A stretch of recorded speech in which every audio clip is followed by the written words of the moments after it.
자, 저를 아시는 분들은 아실 거고 모르시는 분들은 모르실 텐데 전 심리학자입니다.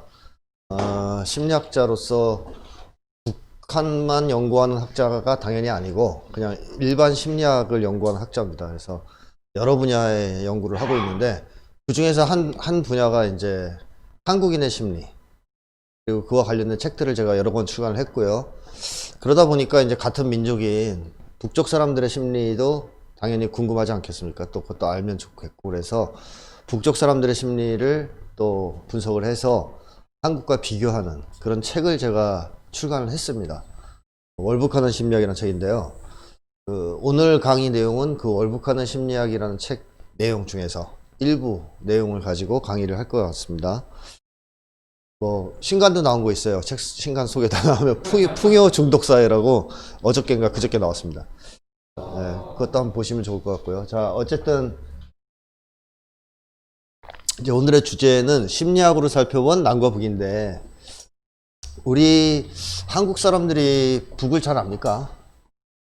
잘 모르죠. 그래서 요즘에는 북맹이란 말도 나오고 있죠. 예, 근데 모르면 차라리 그냥 모른다 나는 이러면 좋은데, 모르는 게 아니고 안다고 착각하는 사람도 많잖아요. 그러니까 자기가 어디서 주워들은 조중동이 이렇게 얘기하는 거, 뭐 반공교육 받은 거, 그런 걸 가지고 북에 대해서 왜곡된 인식을 가지고 그걸 굳게 믿는 사람들도 굉장히 많죠. 사실 그게 더 문제라고도 봅니다. 근데 우리 한국 사람들의 이 북에 대한 인식이 왜 이렇게까지 엉망진창일까요? 한국 사람들이 세계적으로 보면 정말 완전히 이렇게 전도된 인식을 가진 경우가 별로 없어요. 미국, 중국 다 어느 정도는 근사하게 보고 있거든요. 일본. 북에 대해서는 어떻게 보면 진짜로 완전히 말도 안 되는 인식을 가지고 있는데, 왜 북에 대해서만 이렇게 인식의 문제가 심각할까요? 여러 이유가 있겠지만 이제 가장 중요한 이유는 역시 공포 아니겠습니까? 공포. 한국의 노동조합 조직률이 10%밖에 안 되죠. 10점 몇 프로죠. 근데 노동자들이 노동조합에 가입하지 않는 이유가 뭘 것 같아요? 노동조합이 좋은 줄 몰라서? 북유럽 같은 경우에는 노동조합 조직률이 70% 넘거든요. 70%, 80%막 이런데, 그쪽 나라 사람들, 노동자들은 노동조합이 노동자에게 도움이 된다, 이걸 알아서 가입을 많이 하고, 한국 사람들은 몰라서 가입을 안 할까요? 한국 노동자들은? 그렇게 얘기하면 우리 한국 노동자들을 완전히 이제 무시하는 얘기죠. 한국 노동자들도 짱구가 아닌데 다 압니다. 노동조합이 좋다는 것도 알고, 또 혼자서 수모를 겪으며 살아가기보단 노동조합을 결성해서 인간답게 사는 게 더 낫다는 걸 알고 있어요. 근데 가입을 못하죠. 왜? 가입을 하면 어떤 문제가 생기니까 잘릴 수도 있고, 탄압을 받기도 하고, 심지어는 종북몰이 당할 수도 있어요. 빨갱이로. 민노총 같은 데서 열심히 활동하면. 그러니까 지식의 문제가 아니라는 거예요. 제가 말씀드린 거는. 노동조합에 가입하냐 안 하냐가 지식의 문제가 아니고 두려움과 관련된 문제예요. 북에 대한 인식도 똑같아요. 지식의 문제가 아니에요. 정보의 문제가 아닙니다. 두려움의 문제죠. 그러니까 북에 대해서 올바로 알고 진실을 알아나가면 위험하다. 그러면 과연 사람들이 접근을 할까요? 그렇지 않겠죠. 그래서 북과 관련해서는 한국인들이 거의 다 안전한 허위를 선택해요. 거짓말 같은데 믿는 거죠. 잘 생각해보면 거짓말인 것도 알 수 있는데도 의심을 안 하고 믿어버리는 거죠. 왜? 안전하니까. 반면에 진실을 찾아나가는 과정을 안 하려고 합니다. 불편하기도 하고 위험하기도 하고. 그래서 한국인들의 인식이 이렇게 심각할 정도로 북에 대한 인식이 왜곡되어 있는 가장 큰 이유는 공포 때문이다 라는 말씀을 일단 드리고 싶고, 공포가 줄어들어야 아마 한국인들의 북에 대한 인식, 대북 인식이 근본적으로 바뀌게 될 겁니다. 그런 점에서. 자, 그러면 한국 사람과 북쪽 사람들의 심리가 어떠해요? 비슷할까요? 아니면 많이 다를까요? 완전 다르다 이렇게 얘기할 수는 없어요. 비슷합니다. 기본적으로. 왜냐하면 우리가 같은 민족 아니겠어요? 그래도 미국 놈 만나면 딱 우리랑 다르다는 게 느껴지죠. 생긴 것도 다르죠. 말도 안 통하지. 냄새 나지. 문화도 달라요. 근데 북쪽 사람들 만나면 비슷하다는 느낌이 딱 들죠. 일단 생긴 거 비슷하죠. 말이 통하죠. 문화도 비슷해요. 근데 이런 동질성은 당연히 우리가 5,000년 동안 같은 민족으로 살아왔기 때문에 있을 수밖에 없어요. 그런데 문제는 이질성, 차이점도 상당히 많이 발생했다는 겁니다. 많이 달라졌어요. 남쪽 사람들과 북쪽 사람들의 심리가. 왜 이렇게 달라졌을까요?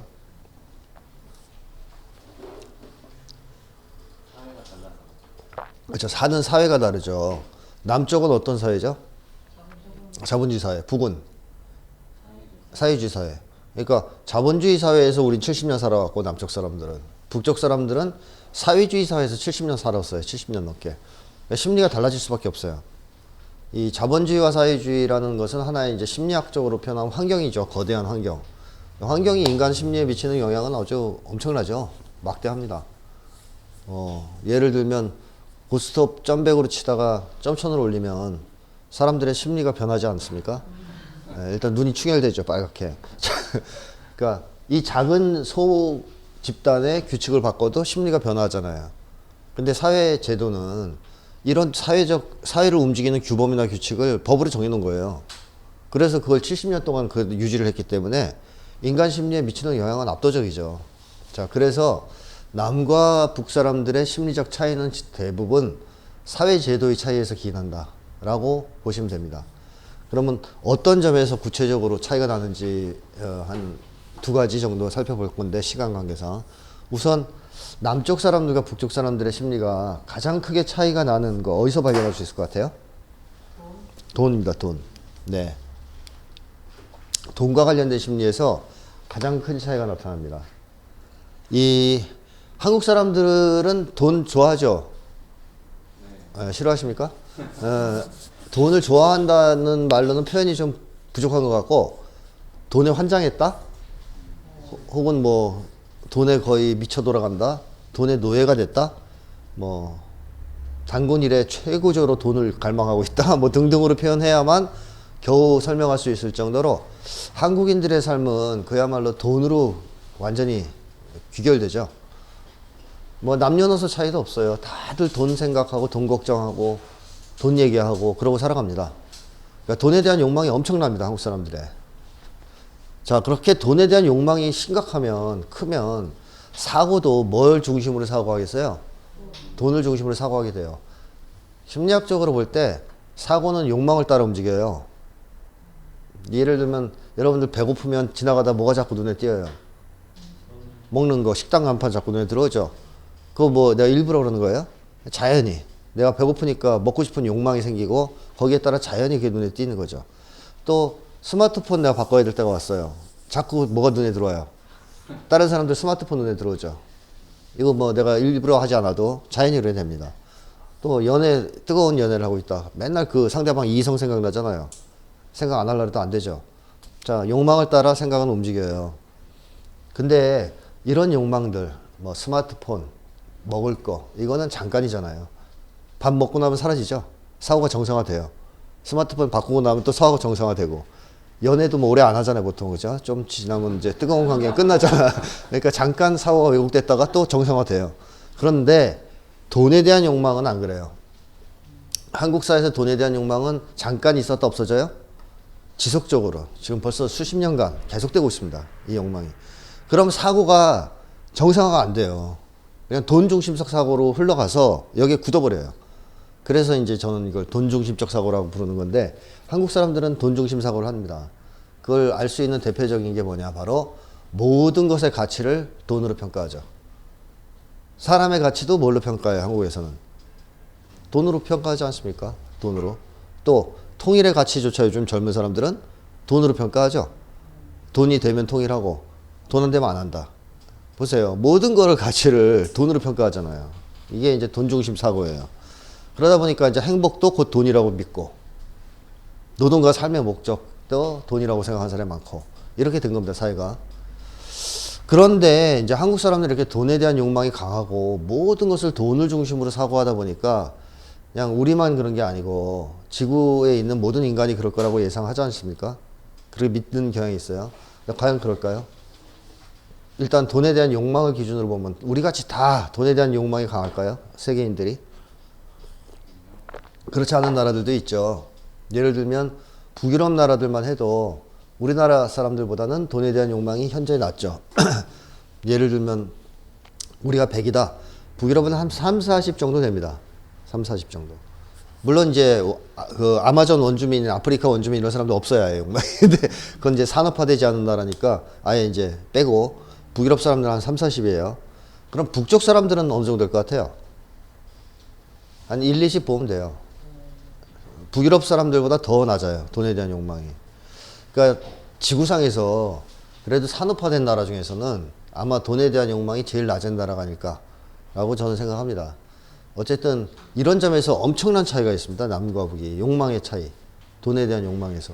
그럼 사고도 북쪽 사람들은 돈 중심을 안 하겠죠.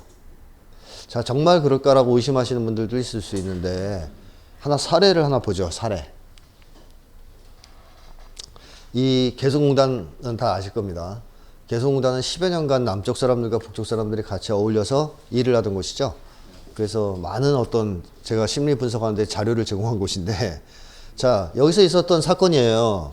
북쪽 사람들이 남쪽 사람들을 자꾸 상대하다 보니까 뭘 제일 이상하게 생각했냐면 바로 돈이에요, 돈. 왜 이렇게 돈에 집착하는지, 왜 입만 열면 돈 얘기를 하는지, 뭐 이런 게 궁금했던 거죠. 그래서 어느 날 참다 못한 북쪽 노동자 한 명이 물어봤어요, 남쪽 관리자한테. 왜 악착같이 돈을 벌려고 그러냐. 자, 여러분들은 혹시 북쪽 사람이 그렇게 물어보면 뭐라고 대답하실래요? 저 얘기 하시지 않겠어요? 먹고 살려고? 그러니까 저 관리자가 우리 한국인의 마음을 대변해서 정확한 답을 해줬어요. 돈을 벌어야 먹고 살죠. 자, 그러니까 이해를 해요? 못합니다, 이해를. 우리는 그렇게 안 해도 먹고 삽니다. 이런 대답이 툭 튀어나와요. 그러니까 이제 당황스럽죠? 한마디 더 해야 되겠죠? 자, 안 통했어요. 먹고 살려고 돈 번다. 안 통하면 뭐라고 대답하시겠어요? 또 저 얘기 비슷한 얘기 하지 않겠어요? 더 잘 살려고. 먹고 사는 건 문제가 없지만 더 잘 살려고 돈 버는 거다. 자, 그러니까 이제 북쪽 노동자, 그래요? 이해가 안 됩니다. 이렇게 얘기를 해요. 이해가 안 됩니다. 남쪽 관리자는 또, 난 네가 이해가 안 된다. 많이 벌어져 있죠? 돈과 관련해서. 서로 이해를 못 하잖아요? 자, 이렇게 간극이 벌어진 이유를 우리가 한번 살펴봐야 돼요.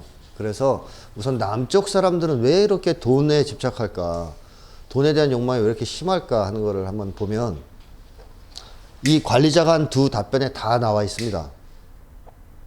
네. 드십시오. 제가 주의가 산만해서 뭐 이런 소리가 나거나 뭐 누가 오거나 이러면 주의를 뺏기는 경향이 있어요. 그래서 갑자기 딱 소리가 나길래 딱 보니까 또 멈추셔요, 딱 이렇게. 자, 어쨌든 이 남쪽 사람들이 돈에 대해서 과도한 욕망을 가지는 이유는 두 가지 불안 때문이에요. 생존 불안과 존중 불안. 풍요 중독 사회의 주제가 바로 이 주제입니다. 이걸 가지고 제가 책 한 권 썼어요, 이번에. 근데 어쨌든 생존 불안은 뭐예요? 굶어 죽을까봐 걱정하는 거죠. 굶어 죽을까봐. 근데 한국 사회는 OECD 그래도 10위권 나라인데 굶어 죽는 사람이 있냐? 이렇게 반론하는 사람들이 있죠. 생존 불안 없다. 근데 그렇지 않습니다. 생존 불안이 나라마다 달라요. 이게 육체적 생존과만 관련된 게 아니거든요. 자, 예를 들면 가난한 아프리카 사람들은 쌀이 떨어져야 생존 불안 느끼죠. 한국 사람들은 어떨 때 생존 불안 느낄 것 같아요? 공과금 밀릴 때, 뭐 수도 요금, 가스 요금 밀릴 때, 빚독촉 당할 때, 최저 생계비가 없어서 매달 돈 걱정해야 될 때, 이럴 때 생계 불안 느낍니다. 생존 불안을. 내용이 국가마다 다른 거예요. 그러니까 일반적으로 말하면 그 사회에서의 거의 최저선이라고 할 수 있는 생활을 하기 어렵다고 느낄 때 한국 사람들은 생존 불안 느껴요. 그래서 그 자살 예방센터 같은 데서는 그런 얘기를 하지 않습니까? 그 수도세나 전기세가 밀렸을 때, 가스세 같은 게 밀렸을 때 끊지 말라 그래요. 왜냐하면 끊으면 자살을 결행해요. 사람들이 자살을 해요. 그러니까 수도가 밀리고 이럴 때부터 벌써 생존 불안을 느끼는 거예요. 나는 여기서 더 이상 생존이 안 될 것 같다. 근데 가스를 끊어버리면 뭐 완전히 좌절하는 거죠. 그래서 그런 처방을 하거든요. 끊지 마라. 근데 끊는 것 같더라고요. 계속. 근데 자, 어쨌든 이게 사회마다 다르다는 거예요. 좀 풍요로운 사회는 기준이 좀 다르고 좀 가난한 사회는 기준이 다르고. 하지만 누구나 다 생존 불안은 느끼는 겁니다. 한국 사람들 생존 불안이 아주 심각하죠. 특히 젊은 세대의 생존 불안은 엄청납니다. 정말로. 뭐 나이 든 세대도 없는 게 아니고 다 있어요, 다. 그런데 생존 불안만 있다, 한국 사회 만약에. 그렇다면 돈 많은 사람들은 돈을 이제 욕망하지 말아야 되잖아요. 그렇죠? 근데 돈 많은 사람들도 돈을 욕망하지 않습니까? 예를 들면 조국 같은 경우에도 뭐 그 사람이 훌륭하냐 훌륭하지 않냐 뭐 시시비비가 아니고 어쨌든 자식을 좋은 대학 보내고 싶어 했죠. 그리고 돈 더 벌려고 여러 노력을 했죠. 투자도 하고. 그러니까 돈 더 벌고 싶다는 얘기잖아요. 근데 저보다 훨씬 부자거든, 조국이. 저에 비하면 생존 불안이 전혀 없는 사람이거든요. 근데 왜 생존 불안이 없는데 굳이 돈을 더 벌려고 했을까? 왜 그럴까요? 그게 바로 존중 불안이에요. 존중 불안. 한국 사회는 돈이 없으면 어떤 대접을 받죠? 무시당하죠? 그러니까 한국 사회는 아까도 얘기했지만 사람을 돈으로 평가하고 그에 따라 차별하고 무시하는 사회입니다. 그리고 이번 책에서 제가 그걸 자세하게 다뤘지만 한국은 100층짜리 피라미드 사회라고 보시면 돼요. 위계 사회. 조국은 한 80층이 있나 70층이 있나 그 정도 될 거예요. 그러면 여기서는 무시당하지 않을 거라고 생각하겠어요? 위에 몇십 층이 더 있는데 무시당한다고 생각합니다. 그 층에서 또. 그쪽 사람들 사이에 접촉하니까. 그러면 올라가려고 그래요. 무시당하지 않으려고. 존중받기 위해서. 무시당하지 않기 위해서. 또 저같이 한 20층 30층 사는 사람은 또 역시 위에 층이 많아서 무시당할까 봐 무서워서 몇 층이라도 올라가려고 그래요. 제가 어쨌든 그건 오늘의 주제는 아닌데 한국 사람들은 돈이 많아도 돈이 없으면 무시당하니까 돈을 좀 더 벌어서 더 존중을 받고 덜 무시당하는 삶을 살고 싶어 합니다. 그게 이 관리자가 표현한 더 잘 사는 거라고 얘기하는 거랑 통하지 않습니까? 더 잘 산다는 게 그런 의미 아니에요. 더 존중받고 덜 무시당하고 쉽게 말하면 사람들 앞에서 목에 힘 좀 주고 산다 이런 거 아니에요? 자, 한국 사회는 생존불안, 존중불안이 극심한 사회예요. 두 개가 다. 사람들은 돈 없으면 생존이 안 될 것 같다는 걱정도 하고 또 하나는 아, 사람 대접 못 받을 것 같다. 무시당할 것 같다 하는 걱정을 합니다. 그럼 이 걱정 뭐로 방어하려고 그럴까요? 뭘 통해서 이걸 해결할 수 있다고 믿을까요? 한국 사람들이. 돈이죠. 실제로 돈 좀 늘어나면 생존불안 줄어들죠. 월급 50 받다가 200 받으면 확 줄죠. 생존불안. 돈 있으면 실제로 줍니다. 어느 정도. 그리고 존중불안도 돈을 더 벌어야 줄어든다고 생각하죠. 내가 여기 살다가 강남으로 이사 갔다 그러면 더 이제 존중불안을 느낀다고 생각하죠. 물론 사라지지 않습니다. 절대. 다층적 위계 사회이기 때문에 한국이. 근데 믿기는 그렇게 믿어요. 돈 더 벌면 좀 나아질 거라고. 그래서 이 두 가지 불안이 다 뭐를 유발하느냐. 돈에 대한 강력한 욕망을 유발합니다. 한국 사람들이 돈에서 해방될 수 없는 이유는 바로 이것 때문이에요. 한국 사회가 이런 사회이기 때문에. 자, 이게 이제 한국인들이 돈에 대한 욕망이 과도한 이제 원인이고, 뭐 오늘의 주제는 이건 아니니까. 자, 이렇고요. 그럼 북쪽 사람들은 돈에 대한 욕망이 굉장히 낮다라는 것은 이렇게 해석할 수 있겠죠. 생존 불안이나 존중 불안이 없거나 약하거나 아니면 있더라도 돈과 관련이 없다. 그럴 경우에 이제 돈에 대한 욕망이 낮은 걸 설명이 되죠. 그래서 그걸 한번 살펴보겠습니다. 정말 그럴까? 우선 생존 불안과 관련된 걸 한번 살펴보면요. 북쪽 사회는 아시는 분들은 이미 다 알고 계시겠지만 산무제도라고 있죠. 무상교육, 무상의료, 무상주택.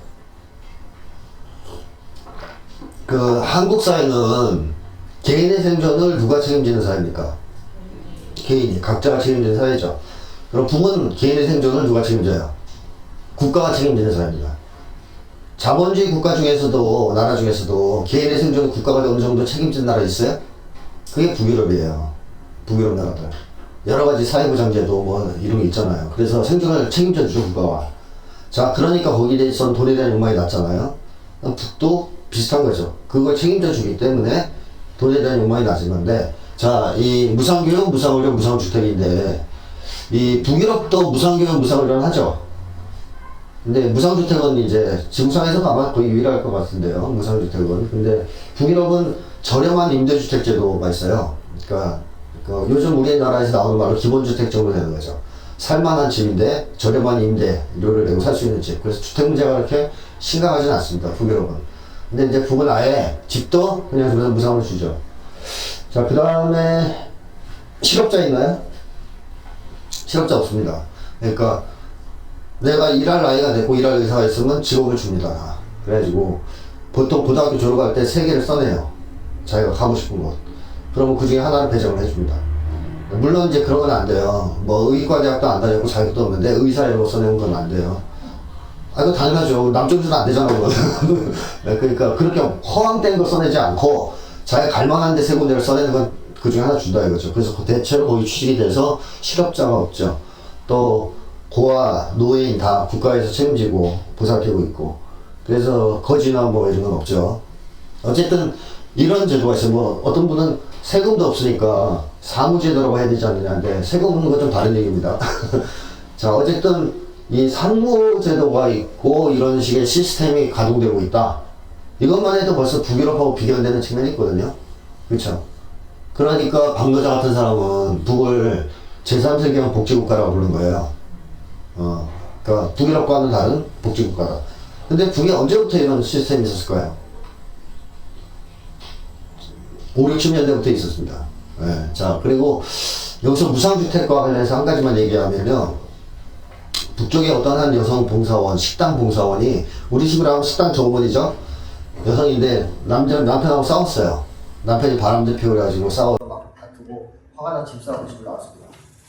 자, 이제 갈 데 없죠? 그러니까 일단 친구네 집 갔단 말이에요. 근데 거기서 계속 살 수는 없고요. 그러면, 그래서 이 여성이 어딜 가느냐? 주택 배정가 갑니다. 북은 주택을 개인이 소유를 못해요. 국가 거예요. 국가가 개개인들한테 배정을 해주는데, 그걸 하는 곳이 바로 주택 배정가예요. 주택 배정가를 찾아가서 얘기를 한 거죠. 나 남편하고 싸워서 집 나왔다. 있을 데가 없다. 집 줘. 그러면 줘야 될까요? 안 줘야 될까요? 줘야 됩니다. 무상주택이니까. 줘야 돼요. 그러니까 그 배정가 직원이 그렇게 얘기했대요. 당신 같은 경우 케이스에 우리가 집을 주니까 따로 살다 다 이혼하더라. 그러니까 웬만하면 좀 더 참고 지내보지 그러냐. 그래서 이제 그 여성이 싫어 이러니까 주더래 이거지. 뭐 이제 하여튼 무슨 얘기냐면 주게 돼 있어요. 성인인데 집이 필요한 사람은 집을 주게 돼 있습니다. 그래서 이번에 수재 났을 때도 황해도, 환경도 이런 데 수재 났을 때 어떻게 하던가요? 그래서 한국은 수재 나서 집이 무너지면 어떻게 돼요? 무가가 다시 져져요? 물론 보조금 좀 줄 수 있는데 재난은 재원금 이런 거 자기가 져야죠. 근데 북은 어떻게 하던가요? 군대 투입해서 지어주잖아요. 함경도나 이런데. 근데 수재가 너무 많이 났어요 이번에. 여러 번 태풍이 덮치면서. 그래서 군대를 투입하는 게 한계에 도달했어요. 황해도 투입하고 함경도 투입하고 했는데 완전히 강원도 투입하고 이제 군대를 더 투입하기 어려워요. 그러니까 어떻게 해요? 당원, 수도에 있는 당원, 평양에 있는 당원들한테 호소를 했죠. 김정은 부위원장이. 도와가서 집 짓는 거 도와. 수해 복구를 하자. 당원들이 앞장서다가 했더니 30만 명이 그날로 자원을 하고 13,000명이가 파견됐습니다. 부대를 만들어서. 근데 지금 더 복구했다 나오죠. 어쨌든 인민군이 들어가서 복구하든 당원이 가서 복구하든 복구해서 집을 지어줘야 돼요. 그건 당연한 거예요. 북에서 시스템상. 색다른 게 아니에요.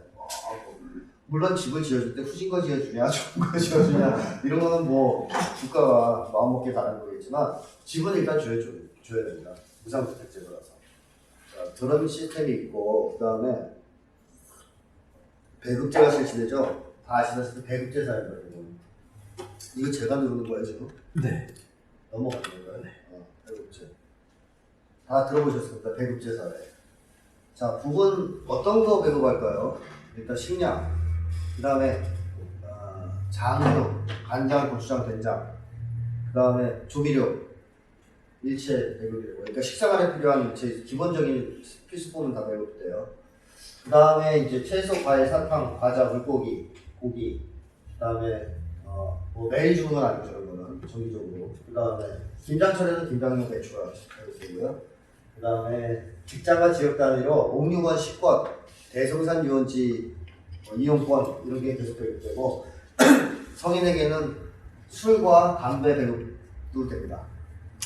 저는 솔직히 딱 하나 그런 게 저겁니다. 담배 배급. 우리나라 담배가 너무 비싸잖아요. 자, 근데 어쨌든 술과 담배가 배급돼요. 그리고 뭐 입을거리와 관련해서는 학생들은 옷이 무조건 다 나온다고 보면 되고 외투까지. 일반인들도 옷감이 나와요. 옷감이 나와서 양복 정해서 자기가 옷을 입어요. 그리고 당연히 그 교통비 지급되고요. 출퇴근, 직장인들 출퇴근 교통비, 학생들 뭐 출퇴근 교통비. 그 다음에 뭐 여러 가지 이제 이 외에도 제가 조사한 것만 이 정도고요. 더 있을 수도 있어요. 그리고 경제가 좋아지면 더 많아지겠죠. 어쨌든 배급제 사회라는 거예요.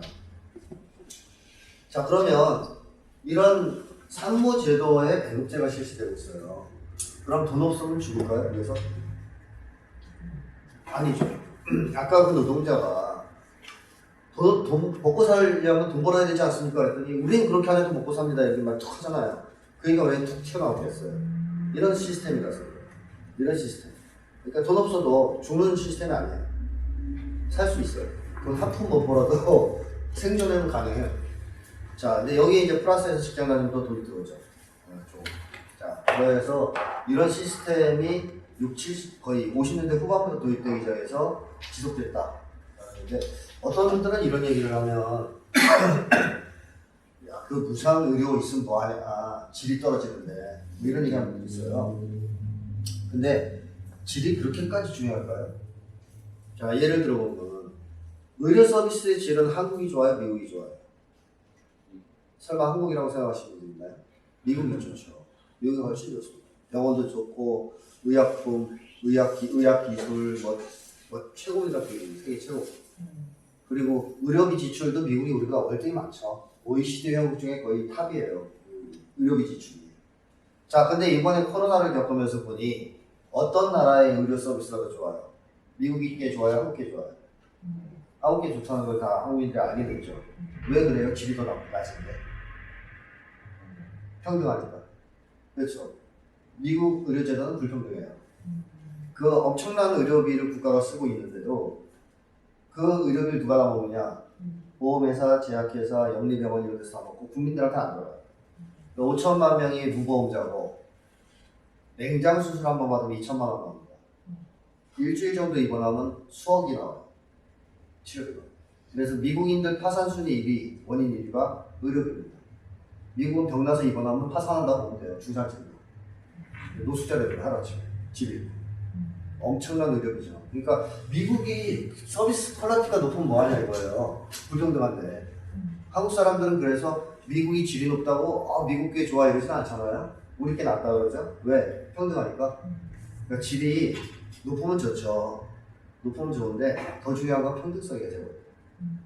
평등해야 일단 만족도가 높죠.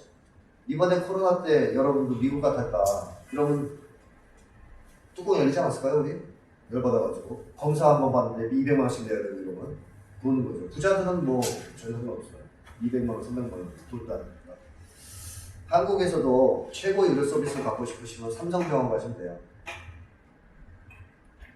거기는 호텔같이 꾸며놨어요. 근데 문제는 뭐야? 돈이 없잖아요. 일반인은 갈 수 없잖아요. 그러니까 그게 이제 좋은 제도냐? 퀄리티가 조금 낮다 하더라도 평등한 제도가 좋은 제도냐? 한번 생각해 볼 여지가 있죠.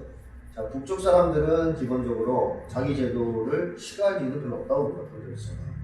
남쪽보다 퀄리티가 낮다 해서 무조건 이렇게 나빠 이렇게 볼 이유는 별로 없어요. 한국인이 미국 제도보다 한국의 의료 제도를 더 좋아하는 것처럼 북쪽 사람들은 만족도가 오히려 높을 수도 있어요. 질이 낮다는 얘기는 이제 뭐 얘기하면 안 되는 거고. 또 하나는 한국이 언제부터 북보다 잘 사는 것 같아요?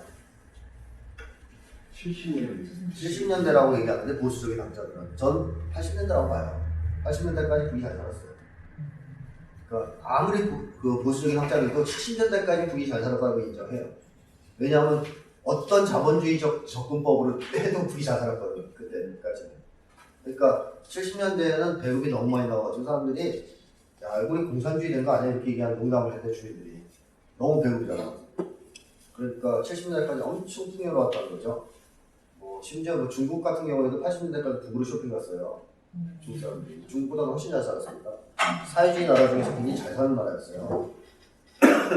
공업화도 이제 성공했고. 그래서 옛날에 70년대에는 어떤 일이 있었냐면 어부들이 막 표류하다가 거기 넘어가잖아요. 가보면 휘둥그레진 거예요. 시설도 우리가 화려하고 잘 입고 잘 먹고 그러니까 이 사람들이 와 이런 것이 더 낫죠? 입이 간질간질할 거 아니에요? 근데 얘기하면 걸리죠. 그래서 얘기 안 하고 참고 있다가 막걸리 한잔 들어가면 야 가보니까 씨 우리가 훨씬 잘 살더라 걔네가. 막걸리 밥. 그 막걸리 밥이 두 가지가 있는 중에 하나가 어부들이 술을 한잔하면 북에 가서 본 거를 이제 막걸리 밥. 자, 70년대, 80년대까지도 잘 살았다. 80년대는 84년에 남쪽에서 엄청난 수해가 있었습니다. 그때 북에서 엄청난 물자를 보냈어요. 수해 물자, 수해 지역 물자. 여기가 있었다는 얘기죠. 그리고 80년대 후반에 북의 전력 생산량이 정점을 찍습니다. 거의 다. 그러니까 80년대까지는 괜찮았다는 얘기가 경제가 전반적으로 굉장히 좋았다는 거죠. 자, 근데 어쨌든 80년대까지는 남과 북이 오히려 남쪽이 가난했고 북이 좀 잘 살았는데 언제부터 이렇게 교차가 돼요? 90년대, 80년대 후반. 북은 경제가 급격하게 하강하기 시작하고 남쪽은 계속 올라갑니다. 그러면서 이게 겹쳐서 지금 우리가 났죠. 네. 자, 근데 그 북쪽이 90년대 왜 이렇게 경제가 이상해서 갑자기 하강 곡선을 걸었을까요? 고난의 행군이라고 알려져 있죠? 남쪽에. 고난의 행군을 왜 하게 됐냐 이건데요. 제가 느끼겠습니다. 이거 안 넘어가는 것 같아요. 그죠? 네, 그냥 제가 느끼겠습니다. 이렇게 제가 한 건데요. 자동처럼 알아서 하겠습니다. 알겠습니다. 그러니까 이게 아까 이것도 없고 그렇더라고요. 자, 고난의 행군을 왜 하게 됐냐면 80년대에부터 어떤 일이 생기냐면 사회주의 나라들이 흔들흔들 합니다. 동유럽 사회주의, 소련하고. 그러면서 하나씩 무너지죠. 80년대 후반에 들어가면서. 최종적으로 소비에트가 붕괴했어요. 구소련이 91년도에. 사회주의권이 사라진 거예요. 자, 이건 어떤 상황이냐면요. 한국 입장에서 보면 일본, 미국, 중국, 유럽 이런 나라들이 다 사회주의화가 된 거예요. 혁명이 일어났어요. 그래서 우리를 제재해요. 봉쇄해요. 이런 상황이 된 거예요. 그럼 우리 경제가 얼마나 버틸 것 같아요? 아마 제가 볼 때 한 이틀? 북쪽이 딱 이거 당한 겁니다. 사회주의 진영이 싹 사라질 거예요. 다 자본주의가 됐어요. 이 나라들이 봉쇄에 참여해요. 미국이랑 같이. 이때 봉쇄는 어느 나라들까지 참여했냐면 중국, 베트남도 참가했습니다. 중국이 이때 쌀을 안 줬잖아요. 그래서 북쪽 사람들이 중국 사람 엄청 싫어하거든요. 중국들, 떼놈들 싫어해요. 왜? 어려울 때 등에 칼 꽂았다 이거죠. 베트남도 엄청 싫어합니다. 베트남 전쟁 때 그래 도와줬는데 쌀을 안 팔았어요. 이 새끼들은 그냥 달라는 것도 아니고 돈 주고 사겠다라도 안 팔았어요. 베트남 미국 때 무서워서. 뭐 이 정도로 봉쇄가 들어가거든요. 이때. 그러면 북쪽으로서 대단히 어려워질 수밖에 없죠. 왜냐하면 북이 자립적 민족 경제를 추구했지만 그래도 석유, 코커스, 고무 이런 거 수입해야 되거든요. 또 어느 부분은 물물 교환을 했어야 돼요. 주로 사회주의 나라들이 물물 교환을 했죠. 근데 얘네들 이제 안 하는 거 물물 교환. 사라. 그것도 달러로. 이렇게 얘기한 거예요. 달러가 없어요. 북쪽에서 계속 물물 교환했는 거예요. 사회주의 때. 그러니까 이제 갑자기 이게 탁 막힌 거예요. 봉쇄가 들어가면서. 코커스가 안 들어가면 어떤 일이 생기느냐? 제철을 못합니다. 코커스도 철을 만들거든요. 코커스 출 못하면 철 생산이 안 돼요. 철 생산이 안 되면 중공업이 서요. 자, 이런 상황이었고, 그 다음에 3년 연속으로 엄청난 재해가 닥칩니다. 오래 있었던 건 아무것도 아니에요. 북에 있는 탄광들이 다 잠길 정도였어요. 탄광이 싹 잠겼어요. 석유가 안 들어오는 상황에서. 석유가 봉쇄돼서 안 들어오는데 탄광이 잠겼어요. 그러면 에너지원이 없어요. 에너지원이 없으면 비료 공장이 있는 거니 아무것도 안 들어갑니다.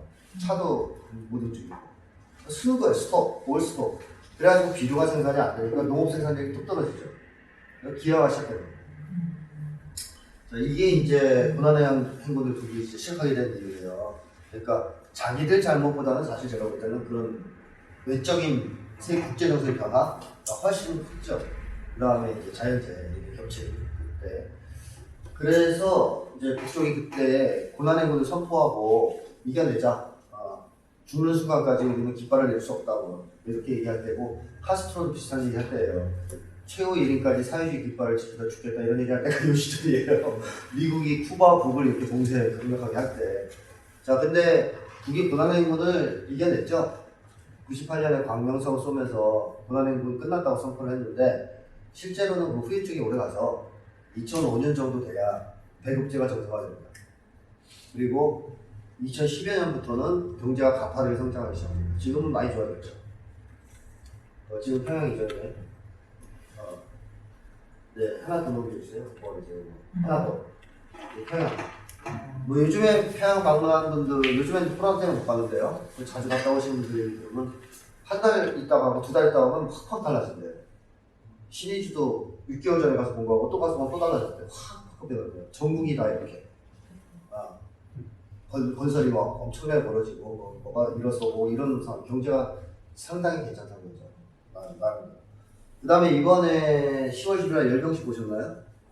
노동당 75주년 열병식. 그거 보면 경제가 좋아졌다는 게 확 알려지죠. 왜냐? 이 ICBM 괴물 뭐 이런 거 말고 재래식 무기 업그레이드 되고 남쪽이랑 서방색에서 지금 쇼크 먹었잖아요. 예를 들면 워리어 플랫폼이라 해서 병사들 군화부터 철로까지 다 바꿨어요. 그래가지고 다 이거 통신 장비 차고 심지어 아이패드처럼 그린 것도 있고 이게 한국도 하려는 거예요. 워리어 플랫폼 2024년부터 시작하고 우리나라가 근데 그걸 다 했어요. 그리고 뭐 신형 제4세대 전차 방산 그러니까 남쪽의 그 보수적인 한 군사 전문가 유튜버가 그 얘기를 갖고다가 어마어마하게 업그레이드가 됐다 이거 재래식 전력이 몇 년 동안 근데 이해가 하는 거예요. 근데 저희들이 돈이 어디서 저걸 했을까요? 엄청난 돈이 드는데. 자, 근데 그 ICBM이니 SLBM이니 이런 거 개발만이 아니고 재래식 전력까지도 싹 업그레이드 할 정도라면 어느 정도 경제적 여유가 있다는 것이죠. 지금 수재가 나도 지어냈잖아요. 인력만 투입 때문에. 물자가 있다는 얘기죠. 자, 이런 걸 보면 이제 경제가 호전되고 있다는 걸 이제 알 수 있습니다. 근데 북에서 어떤 방식으로 이걸 돌파했어요? 계속 공세를 당했는데. 특히 핵 개발을 한 이후에 공세를 더 많이 당했는데 자립성을 더 강화하는 방향에서 해결을 했습니다. 예를 들면 포커스가 없으면 제철을 못했잖아요. 무연탄으로 제철하는 걸 만들었어요. 무연탄은 북에 무지인장이 있거든요. 엄청 많아요. 그래서 무연탄으로 제철하는 법을 북에서 주체 처리라고 합니다. 주체 처리로 지금 저 철을 꽝꽝 찍어내고 있습니다. 다 국산화시켰거든요. 거의 기술. 자력 개발. 그래가지고 더 강력하게 자력 개발로 움직이면서 고난의 힘으로 돌파했습니다. 어쨌든 지금은 뭐 경제가 계속 꾸준히 좋아지고 있다 이렇게 보시면 되겠습니다. 자, 그러니까 제 말씀의 요지는 제가 하고자 하는 요지는 북쪽의 이 시스템, 국가가 개인의 생존을 책임지는 시스템이 일시적으로 흔들렸던 것은 90년대 고난의 힘을 시작하기 전후부터 2005년 정도까지예요. 그럼 한 10여 년이에요. 75년간에서 10여 년만 힘들었고 나머지는 이 시스템이 유지가 됐다는 얘기예요. 그러면 북쪽 사람들이 기본적으로 생존 불안은 잘 안 느끼고 살았다는 얘기입니다. 고난의 문제 빼고. 자, 이런 점을 말씀드리고 싶고요. 그 다음에 북쪽 사람들이 생존 불안을 고난의 문제 느꼈다 하더라도 그게 돈으로 연결됐을까요, 과연? 고난의 군 시기에 돈 더 많이 벌면 생존이 괜찮아질 수 있었을까요? 안 돼요. 국가 자체에 쌀이 없는데 북은 막 마음대로 뭐 돈이 있다고 할 수 있는 사회가 아니거든요. 그래서 북쪽 사람들은 국가가 개인의 생존을 책임을 져줬기 때문에 국가가 붕괴되니까 굶어 죽는 사람이 생긴다는 걸 체험했죠. 그럼 어떤 심리가 생기겠어요? 국가를 일단 정상화시켜야 내가 산다라는 쪽으로 심리가 가죠. 우리랑 달라요. 우리는 배고프면 내가 돈을 어떻게든 더 벌어야 살아남는다고 생각하지만 북쪽 사람들은 시스템이 붕괴돼서 우리가 가는 지금이기 때문에 시스템을 재건해야 된다는 쪽으로 심리가 움직여요. 돈으로 연결이 잘 안 된다는 얘기입니다. 이게 이제 생존 불안이 있다 하더라도 별로 없고 있다 하더라도 돈과 연결되지 않는 이유죠. 자, 그 다음에 북쪽 사회에도 만약에 그 존중 불안이 있다면, 즉 돈과 관련해서 사람을 차별하고 무시하는 풍조가 있다면 북쪽 사람들이 돈에서 자유로울 수 없습니다. 그래서 그것도 좀 살펴봐야 되는데 한국 사회가 존중 불안이 극심한 사회다. 즉 사람을 돈으로 평가하고 차별하고 무시하는 사회다라는 걸 뭘 통해서 알 수 있어요? 초등학생들 보면 알아요. 심리학적으로 제일 정확합니다. 초등학생들인데. 왜? 초등학교 아이들은 심리발달 단계상 아동기에 속해요. 아동기 아이들의 특징이 모방성입니다. 어른들을 바로 모방하죠. 따라하죠. 그래서 초등학생은 그 사회를 비추는 정직한 거울이에요. 제가 볼 때. 초등학생들은 여과 없이 모방해요. 가치 판단 안 하기 때문에.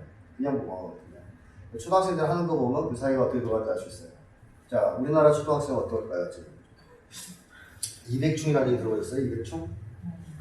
아빠 월급 200만원에 벌레 충전을 친 거죠. 그 다음에 300충은 아빠 월급 300만원. 그 다음에 400충은 없어요. 400만원 버는 아빠 월급은 벌레가 아닌 거죠. 자, 그리고 전거지 월거지 들어보셨어요? 전세 사는 거지, 월세 사는 거지, 빌거, 빌라 사는 거지, 또 있어요. 휴원시 아파트 사는 거지, 엘사, LA주택공사에서 지은 집에 사는 사람, 어마어마합니다. 그런 얘기. 제가 신문에서 보고 외운 것만 읽은 거예요. 얼마나 더 많은지 몰라요. 초등학교 아이들 이제 학교에 들어갔어요. 우리는 똑같은 친구야 잘 지내 아니에요. 너희 아빠 200 받아? 200 중에 꺼져 씨. 너 전세 살아? 정글지. 어디 가면 정글지가. 이런 식이에요 초등학생. 벌써 서울 같은 경우 수도권의 아이들 아파트 평수대 놀지 않습니까? 학교에서 그룹을 져서 50평 사는 아이들, 30평 사는 아이들.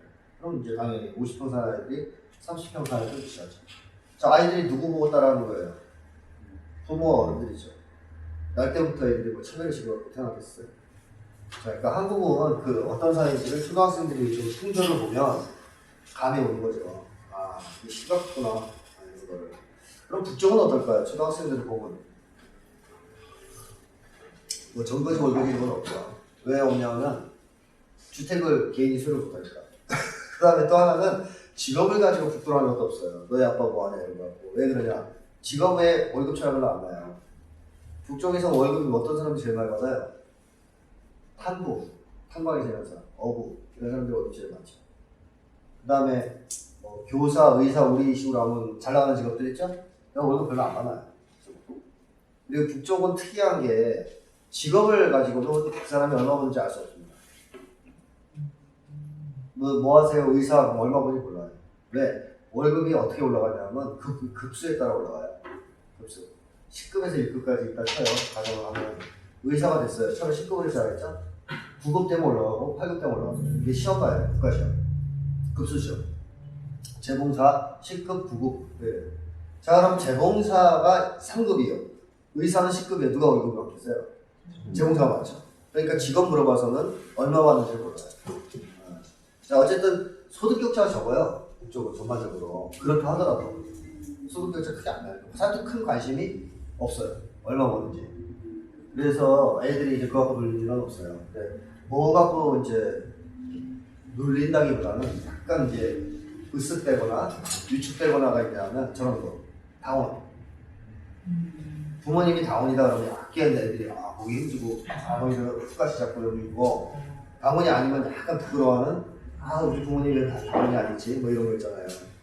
자 그러면 북에서는 뭐가 사회적 존중과 관련이 있다는 거예요? 명예죠. 명예라고 하죠. 왜 당원이 명예냐면요. 여러분들 혹시 당에 가입해 본 적 있어요? 어디? 공산당? 아니, 하여튼 진보당? 어디 가입해 본 경험 있는 사람도 있을 수 있죠. 그러면 당에서 돈 나오든가요? 아니면 돈을 내야 되는가요? 내야 되죠. 노동당원도 똑같아요. 노동당원 되면 돈 나오지 않아요. 돈 내야 됩니다. 경제적으로 손해예요. 그러면 노동당원 되면 좀 편해집니까? 자 이번에 수재가 나서 군대 투입이 힘들어요. 누구를 불러요? 당원. 그것도 어디 당원? 평양에 사는 특권층이라고 남쪽에서 맨날 얘기하는 평양당원들을 보내요. 그러니까 특권층 정말 힘들죠. 그죠? 당원들. 그러니까 이제 당원이 된다고 또 편한 게 아니에요. 그쪽까지. 예를 들면 제가 읽은 자료들에 의하면 군대에서 당원들은 어떤 것까지 하냐면 행군하잖아요. 행군하면 신병들을 뻗어요. 처음 들어왔으니까 너무 힘들잖아요. 근데 들어와서 행군을 해봤으니까. 뻗으면 당원들이 양말 다 빨아서 널어놓잖아요. 신병들. 그 다음에 고난행군 때 누가 제일 많이 죽었을까요? 교육 먹을 때. 당원들이 제일 많이 죽었습니다. 일반 사람보다. 만약에 고난행군 때 당원들이 제일 많이 죽지 않았다면 북은 그때 붕괴했어요. 저 때. 붕괴될 수밖에 없어요. 근데 당원들이 제일 많이 죽었기 때문에 고난행군이 이겨낸 거예요. 자, 어쨌든 당원들이 굳은 일을 제일 많이 해요. 굳은 일을 제일 많이 해요. 예를 들면 당원이 되려면 어떻게 해야 돼요? 그래서 사람들 추천받아야 됩니다. 주에서. 북은 항상 복수 추천이에요. 한 명한테 잘 보여주는 게 아니에요. 여러 명 복수 추천이에요. 그러면 수해가 터졌을 때 살짝 어디 가서 숨어서 있다가 나오고 이러면 당원 될 수 있어요? 안 돼요. 수재 났을 때 남들 삽질 한 번 할 때 10번에 당원 되는 거예요. 그러니까 당원 되려면 힘들어요. 피곤해요. 그러니까 돈도 손해요. 몸도 고돼요. 여러분 당원은 좋을 게 별로 없어 보이죠? 근데 왜 당원이 되려고 할까요? 그쪽 사람들. 당원이 꾸민 사람 많거든요. 왜 되려고 할까요? 명예. 존경받아요. 당원이면 존경받아요. 사람들이 당원 그러면 와 우리 공동체를 위해서 많은 일을 하시는 분 뭐 이런 식으로 되어 있는 거죠. 그러니까 그 명예라고 생각하는 거죠. 제가 이번에 BBC 코리아에서 장기 선생님 비전향 강제전향 장기술 돌려보내달라고 하고 올린 걸 제가 잠깐 봤는데 거기서 한 분이 그 자기 강원이라고 준비하면서 돌아가서 당비도 내고 싶고 막 이런 얘기를 하는 거 봤어요. 이건 가난한데 지금 남쪽에서 그 극빈자인데 돌아가서 당비 내겠다고 당에서 뭐 혜택 받은 것도 없잖아요 그 할아버지가. 그래도 왜 명예인 거예요 석분이한테 당원이라는 게. 그러니까 아직도 소중하게 생각하잖아요. 자 어쨌든 북에서는 당원 그 다음에 직업인 같은 경우에는 공원 인민칭호 받은 사람들 자기 직업 분야에서 성과를 낸 사람들은 명예를 얻어요. 공원예술가, 인민예술가 들어보셨죠? 그런 거. 노동자들은 영웅칭호, 노력영웅, 이중 노력영웅 이라고 있습니다. 그 다음에 또 영예군인이라고 한국으로 얘기하면 상위군인이에요. 군복무하다 다쳐서 장애가 생기는데 이분들이 또 존경받아요. 영예군인. 그래서 평양의 지하철에 가면 영예군인석이 따로 있습니다. 우리는 노인석 따로 있죠? 영예군인석이 따로 있어요. 그리고 식당 가도 영예군인 구성봉사가 있습니다. 그래서 영예군인이 가서 나 영예군인이다 그러면 특별 좌석, 특별 서비스 이렇게 적혀있습니다. 영예군인들한테 배급도 특별하게 나가고 보약도 계속 적용됩니다. 그러니까 국가에서 엄청 우대를 해요. 북쪽에서는 기본적으로 그러면 존중은 뭐와 관련이 있느냐? 명예와 관련이 있다라는 것입니다. 한국 사람들도 사람인 만큼 인정받고 싶은 욕망, 존중받고 싶은 욕망이 있죠. 여기 계신 분들 다 갖고 있죠. 우리에게 그게 없다면 우리는 인간이 아니에요. 인간이 가지는 가장 중요하고 건강한 욕망이 사실은. 근데 한국에서는 인정받고 싶고 존중받고 싶은 욕망이 뭘로 표현돼요? 돈에 대한 욕망으로 표현되죠. 북에서는 뭘로 표현되겠어요? 그게 명예 혹은 공동체에 대한 기여 욕망으로 표현되겠죠. 사회제도가 다르니 인간의 기본적 욕망이 서로 다른 방식으로 표현됩니다. 이게 이제 남과 북의 중요한 차이점이죠. 자, 그 한국은 뭐 한 가지만 더 말씀드리면 한국은 강남에 아파트 사고 싶으면 어떻게 해야 됩니까? 뭐 돈 많이 벌어야죠. 로또 맞든 뭐 떼돈 벌어야죠. 근데 북에서는 큰 아파트 갖고 싶으면 어떻게 해야 돼요? 네? 가져오겠네요. 그렇죠. 바로 봅니다. 머릿수를 들여야 됩니다. 머릿수를. 자, 주택 배정가 가서 나 집 주세요. 그러면 혼자예요? 짝을 주죠. 결혼해서 둘이 가서 주세요. 그러면 두 사람 살만한 큰 집 줘요. 좀 더. 애가 태어났다 애 살만한 집 줘요. 부모님 모신다 그러면 큰 집 줘요. 자, 그러니까 이제 북에서는 많이 나요. 애를 많이 낳아가지고 막 대가족을 만들어야 돼요. 그러면 이제 집 크게 나와요. 대보열 같은 거 나와요. 그러니까 한국하고 다른 시스템이 한국은 그런 걸 얻으려면 다 돈인데 북은 돈으로 되는 게 아니에요. 그러니까 사람들이 돈에 대한 욕망이 강하지가 않는 거예요. 여러 가지가 돈으로 해결이 안 되니까. 자, 어쨌든 돈이 또 사회적 존중을 좌우하지 않는다. 그렇기 때문에 북익 사람들이 돈에 대한 욕망이 약하고 전 세계적으로 거의 제일 낮고 그 다음에 뭐랄까요 돈 중심적 사고 이런 것도 거의 하지 않죠. 이쪽 사람들 그 돈 중심적 사고 하지 않기 때문에 그 남쪽에서 굉장히 실수를 많이 합니다. 대표적인 게 이명박이가 돈 줄 테니까 회담하자 그랬던 거예요. 북에서 폭로했죠. 그랬더니 이명박이가 놀랬잖아요. 이명박 입장에서는 미친놈들인 거예요. 왜 그걸 폭로해요? 돈 주고 회담하자는 걸 당연한 건데. 그리고 다시는 돈을 안 받겠다는 얘기랑 똑같은 거 아니에요, 그게? 그러니까 이명박 입장에서는 이해가 안 되는 거죠, 미친 새끼들죠. 근데 북은 돈을 주고 회담을 하려고 했다는 사실 자체가 이해가 안 되는 거죠. 이게 이제 한국하고 큰 차이입니다. 자, 이게 이제 많이 넘겨야 됩니다. 집단주의, 개인주의, 시간이 없어요. 여기. 그 다음에 두 번째로 남쪽 사람들과 북쪽 사람들이 크게 차이 나는 게 한국은 개인주의 심리가 지배적인 곳이고 북은 집단주의 심리가 지배적인 곳이죠.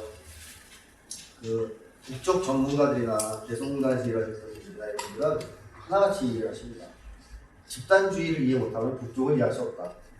엄청난 집단주의자이다. 이런 얘기를 하세요. 자, 그래서 집단주의와 개인주의에 대해서 먼저 좀 살펴봐야 되는데 개인주의와 집단주의는 어떻게 갈리는 거냐면요. 우리가 처음 세상에 태어났을 때 집단에 소속이 되죠. 내 의지와 무관하게 어떤 집단에 소속돼요? 가족. 그 다음에 조금 더 크면 뭐 유치원. 계속 집단 속에 소속돼서 살아가죠. 나는 살아가면서 집단에 소속되지 않고 살아간 적이 있다. 손 들어보세요. 한 번도 없죠. 인간은 그럴 수가 없어요. 지금도 우리 한국에 소속돼 있죠. 국적을 버리지 않는다. 자, 사람은 태어나서 죽을 때까지 계속 집단 속에 살아온다. 그러면 사람이 똑똑한데 집단과 개인 간의 관계, 나와 집단 간의 관계 따져볼까요? 안 따져볼까요? 따져보죠. 자, 이렇게 따져봤을 때 개인보다 집단이 더 중요하다. 나보다 집단이 더 중요하다라고 판단하면 집단주의 심리를 갖게 되는 거예요. 반대, 집단보다 개인, 내가 더 중요하다고 판단하면 개인주의 심리를 갖게 되는 겁니다. 자, 그래서 집단주의자는 개인을 부정하는 사람이 아니에요. 개인 중요하게 생각해요. 다만 집단과 개인의 관계에서는 집단이 더 중요하다고 보는 거고요. 개인주의자가 집단을 필요로 하지 않나요? 필요로 하죠. 자, 어쨌든 집단이 필요한데 얘들은 집단과 개인 간의 관계에서 개인이 더 중요하다고 해요. 자기한테 이익이 온다면 언제든지 밑통당 떠날 수 있어요. 자, 이런 식으로 뭐를 더 중요하게 생각하느냐? 집단과 개인 간의 관계에서. 한국은 개인주의가 좋고 집단주의 나쁘다는 식으로 자꾸 얘기하는데 과연 집단주의가 나쁜 걸까요? 그렇게 볼 이유가 없죠. 근데 왜 한국 사람들은 집단주의를 이렇게 싫어합니까? 말만 들어도 와. 그 이유는 집단주의하고 뭐하고 착각을 해서 그러냐면 그냥 자동으로 넘어가요. 전체주의하고 착각을 해서 그런 거예요. 전체주의하고. 이 세 가지가 다르다는 거를 제가 간단하게 설명을 드리면 야구팀을 예로 들어보죠. 개인주의 야구팀은요. 야구 선수들이 뭘 목적으로 시합을 해요? 개인 성적이에요. 개인 성적과 개인 보상. 그래서 팀이 이겼어요. 상금 나왔죠? 그럼 어떻게 분배합니까? 그날 홈런 친 사람이 70%, 안타 친 사람이 20%, 나머지 선수들 10% 나눠가져요. 이게 개인주의 야구팀이에요. 그 다음에 집단주의 야구팀은 선수들이 팀 승리와 팀의 승리를 위해서 시합을 해요. 상금을 타면 어떻게 나눠요? 공평하게 나눈다. 공정하게, 평등하게. 이게 집단주의 야구팀이에요. 그럼 전체주의 야구팀은 뭐냐? 감독이 선수들한테 팀 승리를 위해서 열심히 뛰면 나중에 상금을 주겠다라고 뻥을 치고 선수들을 혹사시킨 다음에 상금이 나오면 자기가 먹어요.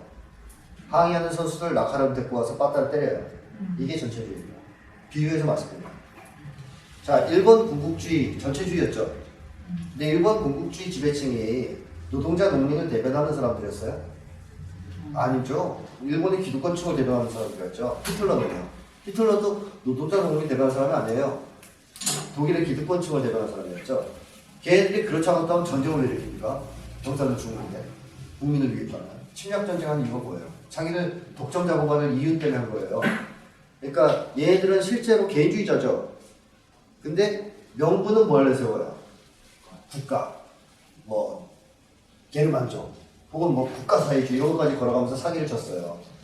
자, 이런 점에서 보면 전체주의는 개인주의에 속하는 거예요? 집단주의에 속하는 거예요? 개인주의죠. 극단적인 개인주의죠. 쉽게 사기 쳐먹는 집단주의에 탈을 쓰고 사기를 치는 개인주의라고 할 수 있죠. 전체주의. 그러니까 한국 사람들이 집단주의를 싫어하는 건 저 전체주의랑 헷갈려서 그럽니다. 집단주의 자체는 제가 볼 때 좋은 겁니다. 좋은 거라고 생각해요. 개인주의보다 좋은 거라고 생각해요. 자, 근데 집단주의가 좋다고 해서 우리가 집단주의자가 되는 게 아니고 또 한국 사회가 집단주의 사회가 될 수 있는 게 아니에요. 어떤 심리가 일반적이 되려면 또 저 원리, 사회 운영 원리가 일반적인 원리가 되려면 사회적 기반이 있어야 됩니다. 기반. 자, 개인주의가 일반화되려면 뭐 어떤 원칙이 있으면 돼요. 개인의 생존을 개인한테 떠맡기면 돼요. 자, 개인의 생존을 개인이 책임져야 돼요. 사회에서. 개인이 자기 생존을 책임지려면 어떻게 해야 돼요? 타인과. 잘 지내면 돼요? 경쟁해야죠. 싸워야 된다. 타인과 싸워서 이겨야죠.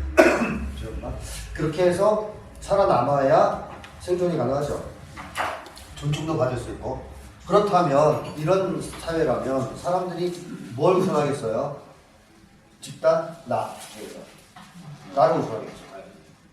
자, 야구팀 예를 들어보면요. 야구 선수들이 시합 열심히 뛰었는데 상금은 아까 홈런 친 선수가 다 가져갔죠?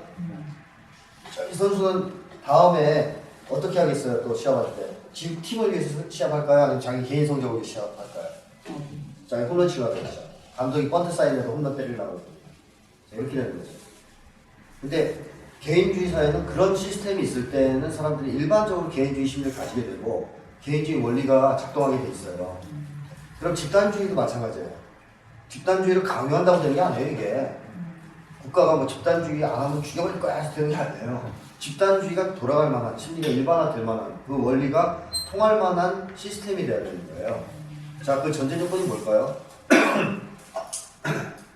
아까 집단주의 야구팀을 생각하신다는데, 개인 이익과 집단 이익이 일치해야 됩니다.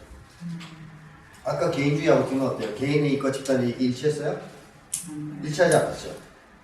팀이 승리했어도 나한테 오는 건 없었죠. 그걸 깨달으니 개인주의화 되죠. 개인의 이익과 집단 이익이 내 일치해요. 아까 집단주의 야구팀. 팀이 이기니까 나 좋아. 그럼 그 다음에 뭘 어떻게 하려고 할까요? 시험할 때. 더 집단을 위해서 뛰려고 했죠. 집단주의 심리가 강화되죠. 집단주의 원리가 통하려면, 가능하려면 개인의 이익과 집단의 이익이 일치해야 됩니다. 근데 한국인들은 이런 걸 체험할 수가 없어요. 혹시 우리나라가 1인당 GDP가 2만 불이었을 때에서 2만 5천 불 됐을 때요. 여러분들 통장에 뭐 돈 들어왔어요? 안 들어왔죠? 우리가 삼성 쿠폰 밀어줬잖아요. 여러 가지 혜택 주고 뭐 경제 위기 때 지원해주고 그래서 삼성이 뭐 돈 많이 벌었어요. 반도체 팔아서. 그래서 집집마다 갤럭시 왔어요? 자, 한국 사람들이 뭘 느껴요? 살면서 뭘 체험해요? 계속 개인이익과 집단이익이 일치하지 않는다는 사실을 계속 체험하게 되죠. 우리는. 그러니 미쳤어요. 우리가 집단을 생각하게 개인을 생각하는 거죠. 개인주의가 그냥 나온 게 아니에요. 이런 체험 속에서 나온 거죠. 그럼 거꾸로 집단이 잘 되면 나도 잘 되고 국가가 잘 되고 국가가 안 되면 나도 안 되더라. 이걸 체험하면 뭐가 강화되겠어요? 심리가. 집단주의가 강화되죠.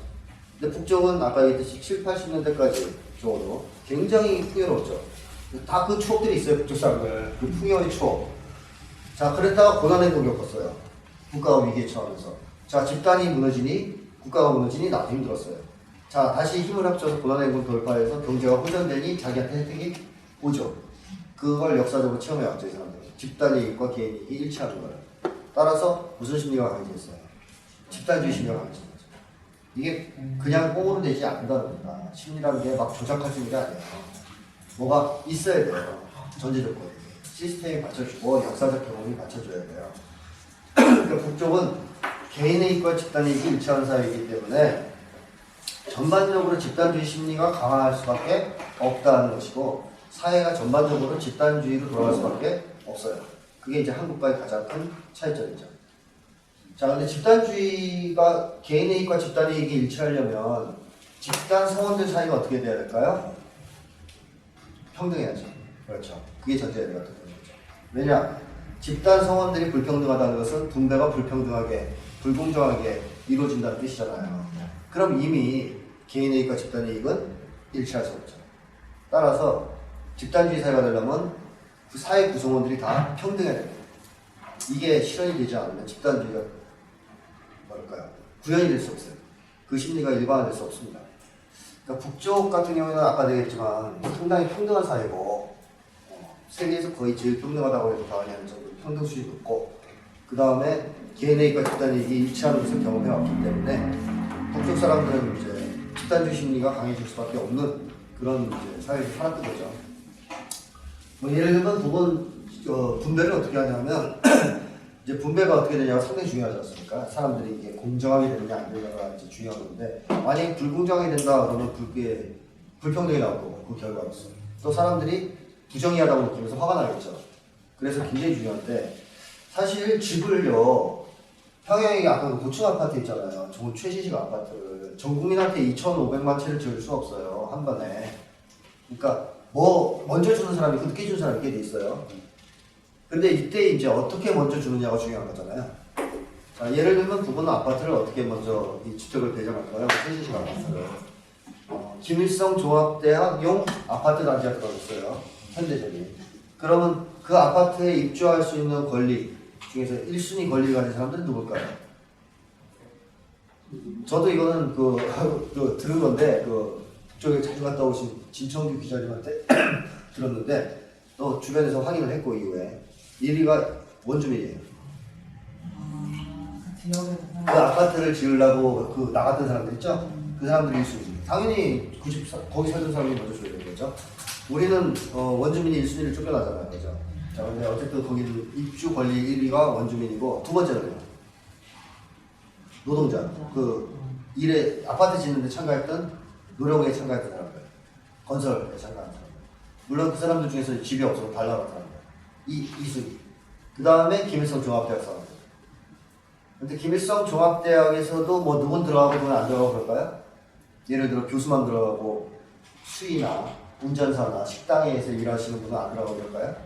두 분 다 들어가요, 싸. 김일성 종합대학에 싸. 그러니까 한국하고 이름이 다르죠. 한국은 무슨 아파트에서 대학교 제 교수 아파트거든요. 이름 자체가 교수 아파트예요. 교수만 들어가는 거예요. 수의는 못 들어가요. 수의 아파트 없어요. 근데 북은 거기 김일성 종합대학 사람들이 다 들어가고 그래도 남는다. 그러면 이제 배정하죠. 자, 그럼 북쪽 사람들이 공정한 분배라고 생각할까요? 안 할까요? 하죠. 이렇게 배정한다. 그리고 국가가 재난을 겪었을 때 이번 수해가 났잖아요. 그러니까 지금 평양종합병원 원래 목표였죠. 당 창건일까지 10월 10일까지. 그거 스톱시켰어요. 그리고 어디를 먼저 합니까? 수해에 집 지어주는 거. 수해 현장부터 복구하잖아요. 그리고 집을 딴 데보다 거기를 먼저 지었다는 얘기죠.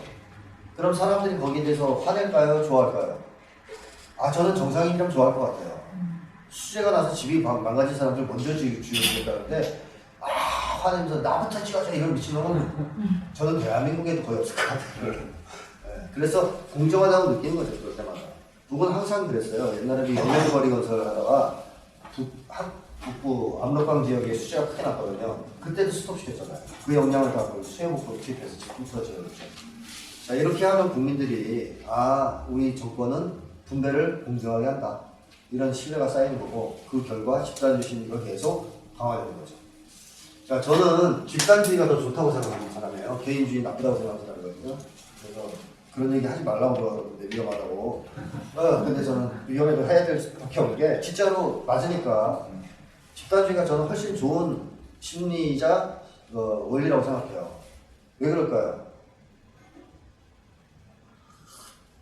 그 이유는 첫 번째로 집단주의 원리에 의해서 조직이 운영되고 집단주의 심리를 사람들이 가져야 사람들이 화목해져요.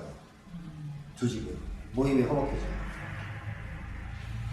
자, 가정을 보면요, 여러분들 스스로는 한국 사람들은 이렇게 얘기해서는 난 개인주의자입니다. 집단주의 싫어요 이렇게 얘기하잖아요. 그런 사람들도 가정은 집단주의적으로 운영해요. 가정을 개인주의적으로 운영한다면 이렇게 하면 돼요. 아빠가 돈 제일 많이 벌죠. 아빠는 집에 가서 내 소고기 구워 먹으면 돼 혼자서. 그리고 형제들 중에서 제일 큰 형이 돈을 부담이 잘 벌면 큰 형은 매일 집에 가서 삼겹살 먹고 나머지 형제들은 라면. 그 다음에 돈 못 버는 아이와 할아버지는 굶어. 그러다가 이제 아빠나 큰 형한테 고기 몇 점 얻어먹어서 겨우겨우 연명하는 가정. 이게 개인주의적인 원리, 개인주의 원리에서 운영되는 가정이거든요. 화목할까요? 화목하지 않죠. 그래서 우리가 가정을 뭘로 운영해요? 집단주의 원리로 운영하는 거예요. 아빠가 버는 돈 같이 쓰는 거예요. 왜 내가 번 돈 우리 애들한테 줘야 돼, 제가. 개인주의 원리하고 주면 안 돼요. 무슨 뒤지든 말든, 제가 쓰면 돼요, 혼자서. 근데 그렇게 안 해요, 우리는. 왜 그랬다가 집안이 결단나는 거 알거든요, 상식적으로. 같이 써야 가정이 행복하죠. 여러분도 그렇지 않겠어요? 집에서 아빠가 혼자 돈 벌어서 혼자 술 처먹는다 맨날. 그러면 가정이 파탄나지 않겠어요? 자, 한국 사람들 가정을 운영할 때는 화목을 바라기 때문에 집단주의 원리로 운영하죠. 연애는 어떤 원리로 하십니까? 결혼입니다. 집단주의 원리로 하지 않아요? 연애하면서 개인을 앞세운다. 그러면 끝나는 거 아니에요? 왜 싸우잖아요. 왜 넌 너밖에 몰라? 이러면서. 그게 무슨 얘기예요? 집단주의 원리로 연애하자 이거 아니에요. 우리를 먼저 생각하자. 그래서 서로 배려하고 양보하고 서로 위해주고. 자, 연애관계, 친구관계, 친목관계에서는 거의 우리 집단주의 원리를 관철한다는 거예요. 네, 그래야 화목해지는 걸 아니까. 자, 이 시스템 자체가 자본주의 시스템은 집단주의가 일반화될 수 없는 시스템이에요. 그래서 우리는 겨우 이제 하는 게 가정, 혹은 친목 모임 이런 데서만 연애 이런 것만 집단주의적으로 해요. 그리고 자본주의 사회에서 집단주의가 가능한 거는 협동조합 정도밖에 없고 또는 노동조합, 아니면 진보정당. 근데 사람들의 심리가 개인주의가 심해서 진정한 집단주의를 잘 운영이 안 되지만 원리적으로 가능한 곳이에요. 어쨌든 한국 사람들은 집단주의가 사회적으로는 안 되는 곳에 살고 있는 거고요. 북쪽은 국가적 차원에서 집단주의가 가능한 곳에서 살고 있는 것이죠. 그래서 하나는 전체를 위하여, 전체는 하나를 위하여 라는 구호를 내세우고 있죠. 국가 차원에서. 근데 사람들은 이 구호가 북에서 만든 건 줄 알고 있는데 북에서 만든 게 아니에요. 그 북유럽 노동자업 운동에서 나온 거예요. 그 협동조합 운동. 그래가지고 1920년대 나왔을 거야. 그쪽에서 쓰기 시작했을 겁니다. 지금도 북유럽 협동조합하고 다 붙어 있어요. 물론 한글로 써 있진 않아요. 원포월 영어로 써 있죠. 네, 근데 그 나라가 말로 써 있죠. 원포월 원포월. 근데 이게 우리 번역하면 하나는 전체를 위하여, 전체는 하나를 위하여. 협동조합은 1달러 1표입니까? 1인 1표입니까? 1인 1표예요. 아무리 투자를 많이 해도요, 1인 1표예요. 자본주의는 1달러 1표잖아요, 사실. 그러니까 협동조합은 사람들이 평등해요. 권리에 있어서. 수익이 낮다, 그럼 공정하게 분배합니다. 투자하고 노력에 따라서 공정을 분배해요. 자, 그러면 협동조합 조합원들은 뭐가 우선이라고 생각해요? 내가 잘 되는 거 아니면 협동조합이 잘 되는 거? 협동조합이 잘 되는 거. 전체를 우선시하죠. 집단을 우선시하죠. 자, 이 집단주의 심리가 가동될 수 있는, 원리가 통할 수 있는 시스템을 만든 거죠, 협동조합은. 그러니까 거기서는 그게 작동하는 거죠. 근데 북은 그걸 국가 차원에서 만든 거예요. 국가 차원에서. 자, 북은 왜 국가 차원에서 그걸 만들 수 있었냐면, 자본주의는 기본적으로 사회주의와 가장 큰 차이점이 어디에서 나옵니까? 자본주의와 사회주의의 가장 큰 차이점.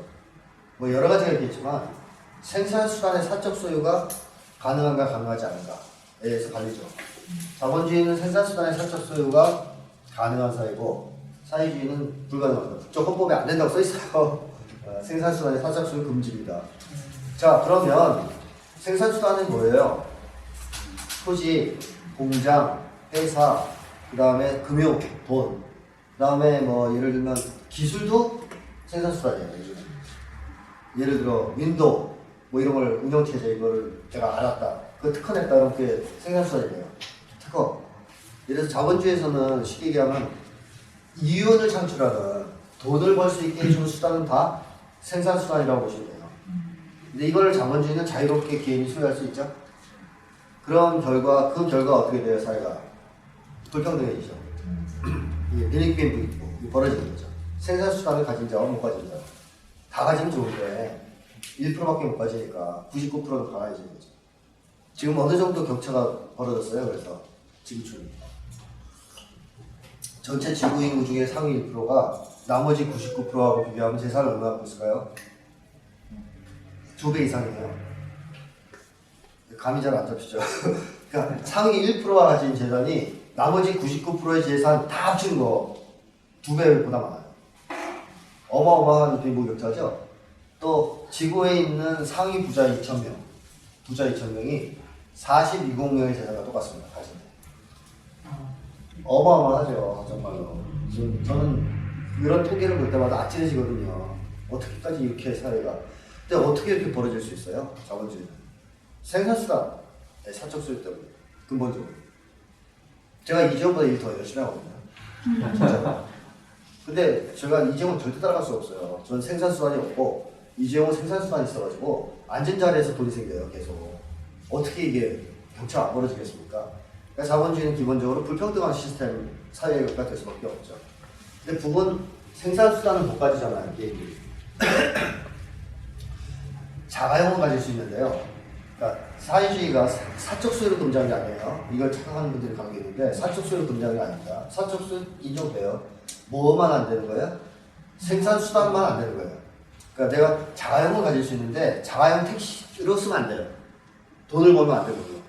무슨 얘기인지 아시겠죠? 그러니까 개인 소유는 가능한데 생산수단 소유는 안 돼요. 그걸로 돈 벌면 안 됩니다.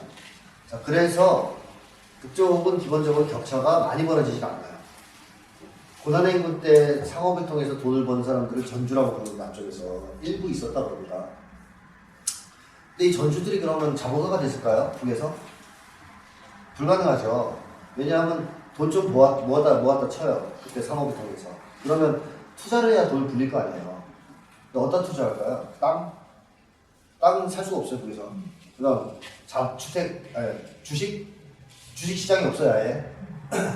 그러니까 이 사람들이 돈 벌 수 있는 유일한 방법 하나밖에 없어요. 은행에 예금해서 이자 받는 거밖에 없어요. 그러니까 이 사람들이 그 경제가 회복되면서는 가진 돈을 국가에 헌납하는 경우가 많았다. 그렇죠. 왜냐하면 돈 가져봤자 쓸 데가 없으니까 불릴 수도 없고. 근데 돈을 국가에 헌납하면 뭐는 받아요? 명예는 없죠. 사람들이 칭찬하죠. 그러니까 북에서는 그게 낫지. 그걸로 뭐 풀려봤자 한계가 있는데 벌어져봤자 격차가 한계가 있죠. 그리고 거기는 돈 많다고 뭐 외제차 몰고 다니는 사람들이 와 하는 사이가 아니에요. 오히려 이상하게 쳐다보는 사이지. 너 뭐냐 뭐 이런 사이. 그러니까 분위기상 돈이라는 게 중요하지 않은 건데 어쨌든 사회주의는 차이가 있긴 있어도 격차가 많이 벌어질 수는 없다. 그러니까 아까 얘기했듯이 집단주의가 가능한 평등관계가 만들어질 수 있는 여건이 된다는 겁니다. 국가적 차원에서. 자, 그래서 북쪽 사회는 전반적으로 화목한 편이잖아요. 사람들. 제가 자료를 통해서도 많이 다뤘는데 굉장히 화목하거든요. 요즘에 무슨 말까지 써요, 맨날? 사회주의 대가정이라고 써요. 우리는 한 혈육, 한 형제, 한 가족. 근데 그게 그냥 수사가 아니고 사회 전체를 가족처럼 운영하고 그렇게 돼요. 북이 그렇게 운영하고 있는 거잖아요, 사회를. 가족처럼. 우리 가족에 대해서 느끼는 마음이 있죠, 심리. 그런 심리가 전 국가 차원에서 생기고 있는 사람들 사이에요. 그러니까 사회주의 대가족이란 말이 그냥 튀어나오는 거고, 뭐, 이번에도 화목한다라는 말, 공무원절 10월 10일 날 연설에 썼단 말이에요. 모두들 화목하고, 무탈하고, 그래서 너무 고맙다? 뭐 그런 표현이 나와요. 화목한 사회라는 것을 이제 여기서 내세우고 있는 건데, 그거는 집단주의 원리 때문에 그래요. 그러니까 저는 집단주의 하자는 거죠. 남쪽도 할 수 있으면. 집단주의를 하면 사람들이 사이가 좋아집니다. 그리고 집단주의가 더 낫다고 보는 두 번째 이유는 그래야 사회가 지속 가능하거든요. 자, 야구팀 아까 개인성적으로 야구하는 팀과 집단을 위해 야구하는 팀 중에서 어디가 성적이 좋고 어디가 오랫동안 살아남을 것 같아요? 집단이죠. 이건 보나마나 아닙니까? 축구팀도 개인 성적으로 축구하는 팀이 오래 가겠어요? 미국에서 심지어는 그것도 있어요. 조사가 메이저리그 야구팀을 조사해보니까 연봉 격차가 많이 나는 팀이 성적이 좋았을까요? 연봉 격차가 적은 팀이 성적이 좋았을까요? 적은 팀이 좋았죠. 그래서 미국에서 처음에는 스타를 막 끌어들이고 연봉 많이 줬거든요. 근데 나중에 통계 쫙 나오고 보니까 그럴수록 성적이 떨어지는 게 나와요. 불평등의 인수가 선수들 사이가. 그래서 미국에서는 미국 애들이 연봉 격차를 줄입니다. 왜냐면 팀 성적 좋다. 그래야 좋아지는 거 아니까. 자, 어쨌든 메이저리그도 그렇고 야구팀도 그렇고 상식적으로 생각해 봤을 때 개인주의 사회보다는 집단주의 사회가 더 지속 가능한 건 당연한 거 아니겠어요? 한국과 미국을 대비해봐도 코로나 때 어디가 더 잘 대응하고 있어요? 한국이죠. 그러니까 한국인의 이 집단주의 성향을 여기 신청하고 있잖아요. 한국 사람들 마스크를 꼬박꼬박 쓰는 이유가 자기 안 걸리려고 쓰는 건 아니죠. 남들 배려해서 그런 거예요. 우리 다 같이 국가를 위해서. 이런 게 있는 거예요, 한국 사람들은. 그래서 이게 재난에 잘 되는 거 아니에요. 그럼 집단주의 심리가 강하면 강할수록 어쨌든 지속 가능성이 있다는 것이죠. 제가 뭐 이외에 더 강력하게 할 얘기가 있긴 한데 시간이 없어서 생략하고 그거는 책에다 썼고 그러니까 이거 새로 나중에 배워주고 한 가지 더 얘기하고 싶은 건 우리 한국 사람들이 원래 집단주의 심리가 강한 민족이라는 거는 알고 계실 거예요, 다들. 서양인과 동양인을 비교하면 서양인들은 기본적으로 개인주의 심리가 강해요. 동양인은 집단주의 심리가 강해요. 이거는 이미 시중에 나온 책 보면 다 밝혀져 있어요. 수많은 연구를 통해서. 내가 혼자 떠드는 게 아니에요. 이건 외국 학자들까지 다 확인한 사실이에요. 실험도 많아요. 굉장히 많아요. 사고방식 자체가 틀려요. 서양 사람과 동양 사람. 예를 들면 서양 사람들은 주변 사람들의 얼굴 표정이 안 좋은데 가운데 있는 사람이 약간 웃는 듯한 표정을 짓고 있죠. 그런 그림을 보여주고 이 사람이 지금 어떤 거 하냐 라고 물어보면 서양 애들은 거의 다 웃고 있다 그래요. 기분 좋다. 주변 사람들 신경 안 쓰는 거죠. 동양 사람들은 거의 다 뭐라 그래요? 기분이 안 좋다. 당혹스러워하고 이렇게 얘기해요. 왜? 주변 사람 보거든요. 다 주변 사람들이 얼굴이 안 좋은데 혼자 좋은 미친놈 아니에요? 나쁜 놈? 그러니까 동양 사람들은 그런 관계에서 사고를 하고 서양 애들은 무시하고 얘만 본단 말이에요. 이런 실험들이 엄청 많거든요. 그러니까 서양이 기본적으로 집단주의고 동양은 개인주의고 동양은 집단주의성이 강하다. 근데 이제 문제는 동양 중에서도 집단주의가 특히 강한 데가 우리나라가 세계 1위입니다. 제가 볼 때. 지구상에서 가장 집단주의 심리가 강한 민족이 우리 민족이에요. 그건 또 왜 그러냐면요. 이제 길어질까봐 간단하게 한 가지만 말씀드리면, 일본하고 조국은 엄청나게 내전이 심했어요. 일본은 그 영주, 사무라이 이런 것들이 맨날 전쟁질 했어요. 일본이 통일한 게, 처음 통일한 게 임진왜란 직전이에요. 그것도 불안정한 통일. 그래서 우리나라 친구거든요, 일본들이. 그 전까지 맨날 지네끼리 치고받고 싸움질 했어요. 또 2년마다 한 번씩 전쟁했습니다. 근데 우리는 삼국 통일 이후에는 적어도 내전이 없습니다. 한 번도 싸운 적 없어요, 같은 민족끼리. 물론 민족봉기는 세계에서 제일 많이 했죠. 그거는 이제 계급 국정이니까 딴 얘기고, 뭐 전라도와 경기도가 싸우고, 뭐 경상도와 전라도 이런 거 없었어요. 우리는 통일국가를 이룬 뒤부터는 공동체 문화 속에 살아가요. 서로 위해주는. 그래서 우리 속담에 그런 것도 있죠. 홍한 쪽도 나눠먹는다. 지구상에서 그런 속담 가진 적 있어요? 없습니다. 우리나라밖에 없어요. 외국은 아무리 사이가 좋게 지내도 홍한 쪽이 되면 서로 싸웠어요. 죽이고. 물론 홍한 쪽 나눠 먹어야 되는 상황은 비참한 상황이죠. 가난하고. 그러나 우리 그럴 때도 어떻게 했다? 나눠 먹었다는 거예요. 혼자 안 먹고. 자, 그런 문화가 있는, 그런 전통이 있는 게 우리 한국 사람이거든요.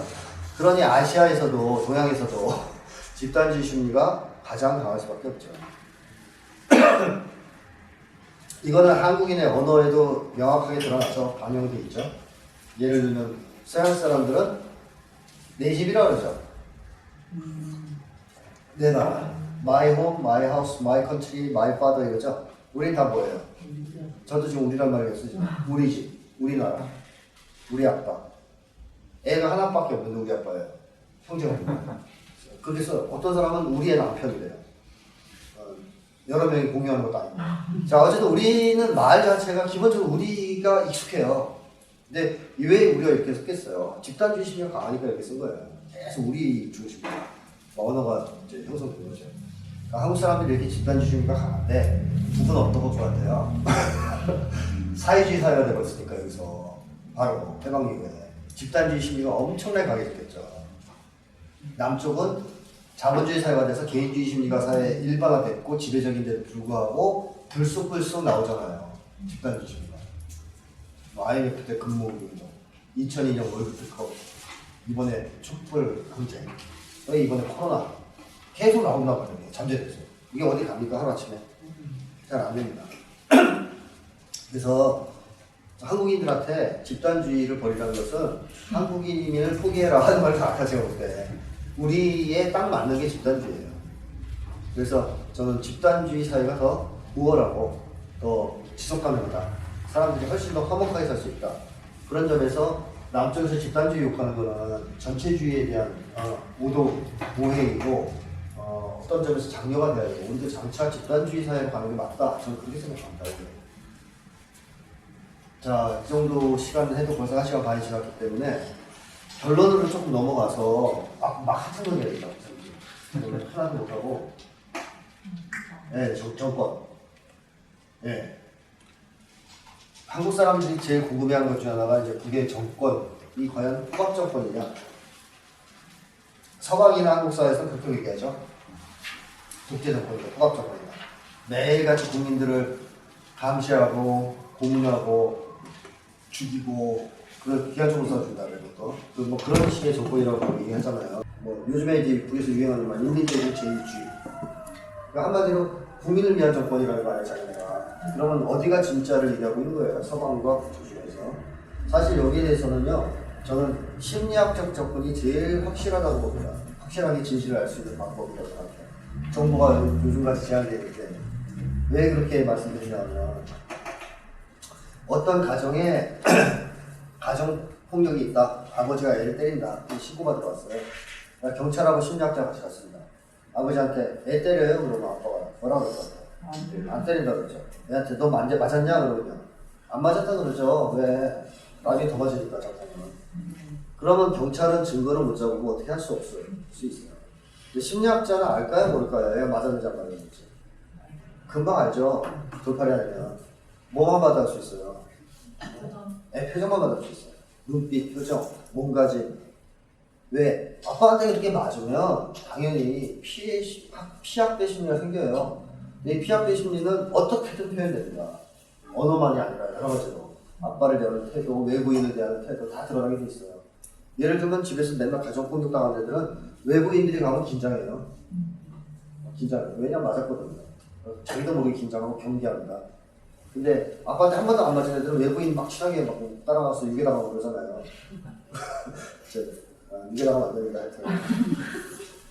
그래서 때리라는 뜻이 아니고 하여튼 그럴 수도 있다는 거 사람 믿어요. 좋아하고. 긴장 전혀 안 해요.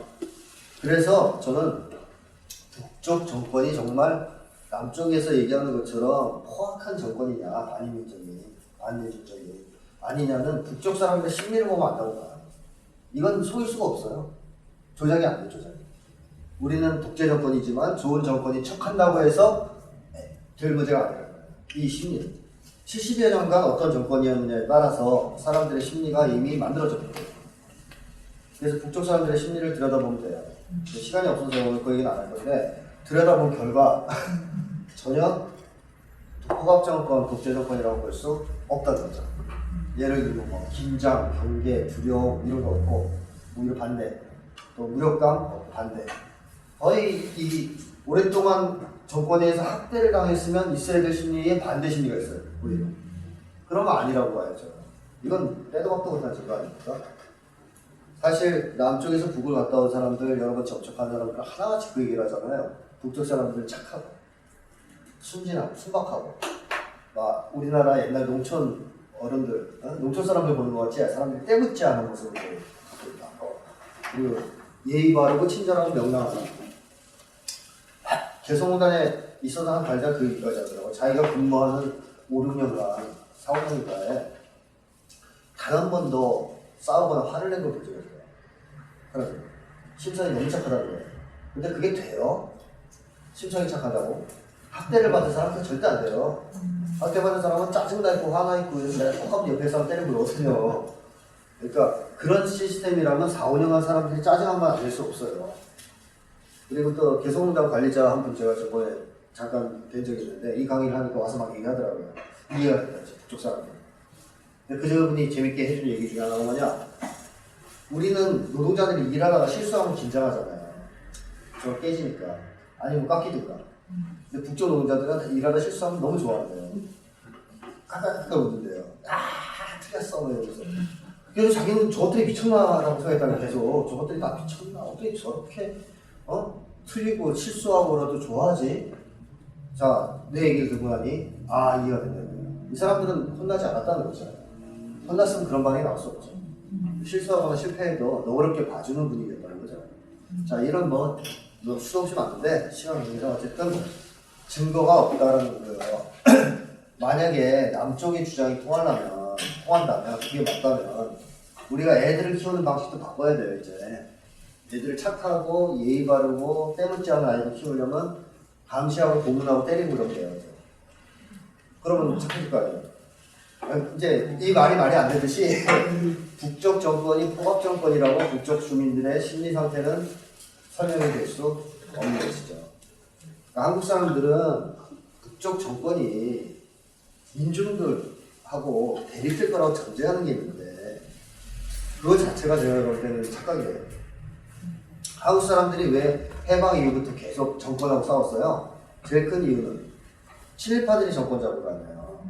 친일파들이. 우리는 그때 독립 해방돼서 친일 청산을 하고 싶었는데 친일파들이 정권을 잡으니 싸운 거 아니에요? 그럼 독재가 필요하죠? 자, 근데 북은 해방 이후에 누가 정권 잡았어요? 독립운동가들이 정권 잡았습니다.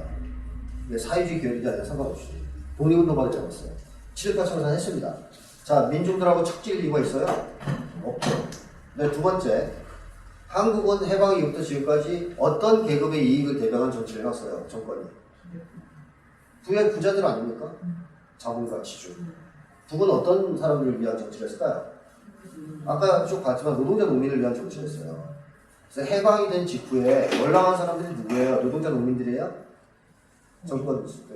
다 지주, 자본가, 친일파 이런 사람들이에요. 극렬 종교의. 그때 남쪽으로 온 사람들 보면 북이 어떤 정권인지 알 수 있잖아요. 그때 대거 노동자 농민들이 내려오더라. 그러면 반민족적 정권이었겠죠, 당연히. 근데 그때 내려온 사람 보면 다 기득권층, 부자, 친일파. 그러면 북이 어떤 정치인지 나오잖아요. 그럼 해야방 이후부터 자기 국민들하고 척벌질 이유가 별로 없었죠, 사실. 그런 정책을 계속 추구했다면, 지금도 추구하고 있다면. 근데 남쪽은 이미 관계가 나쁠 거고 자기 국민들하고 싸울 수밖에 없는 정권이라는 식으로 이미 단정 지어놓고 바라보기 때문에 여러 가지 이제 문제점이 있는 거죠.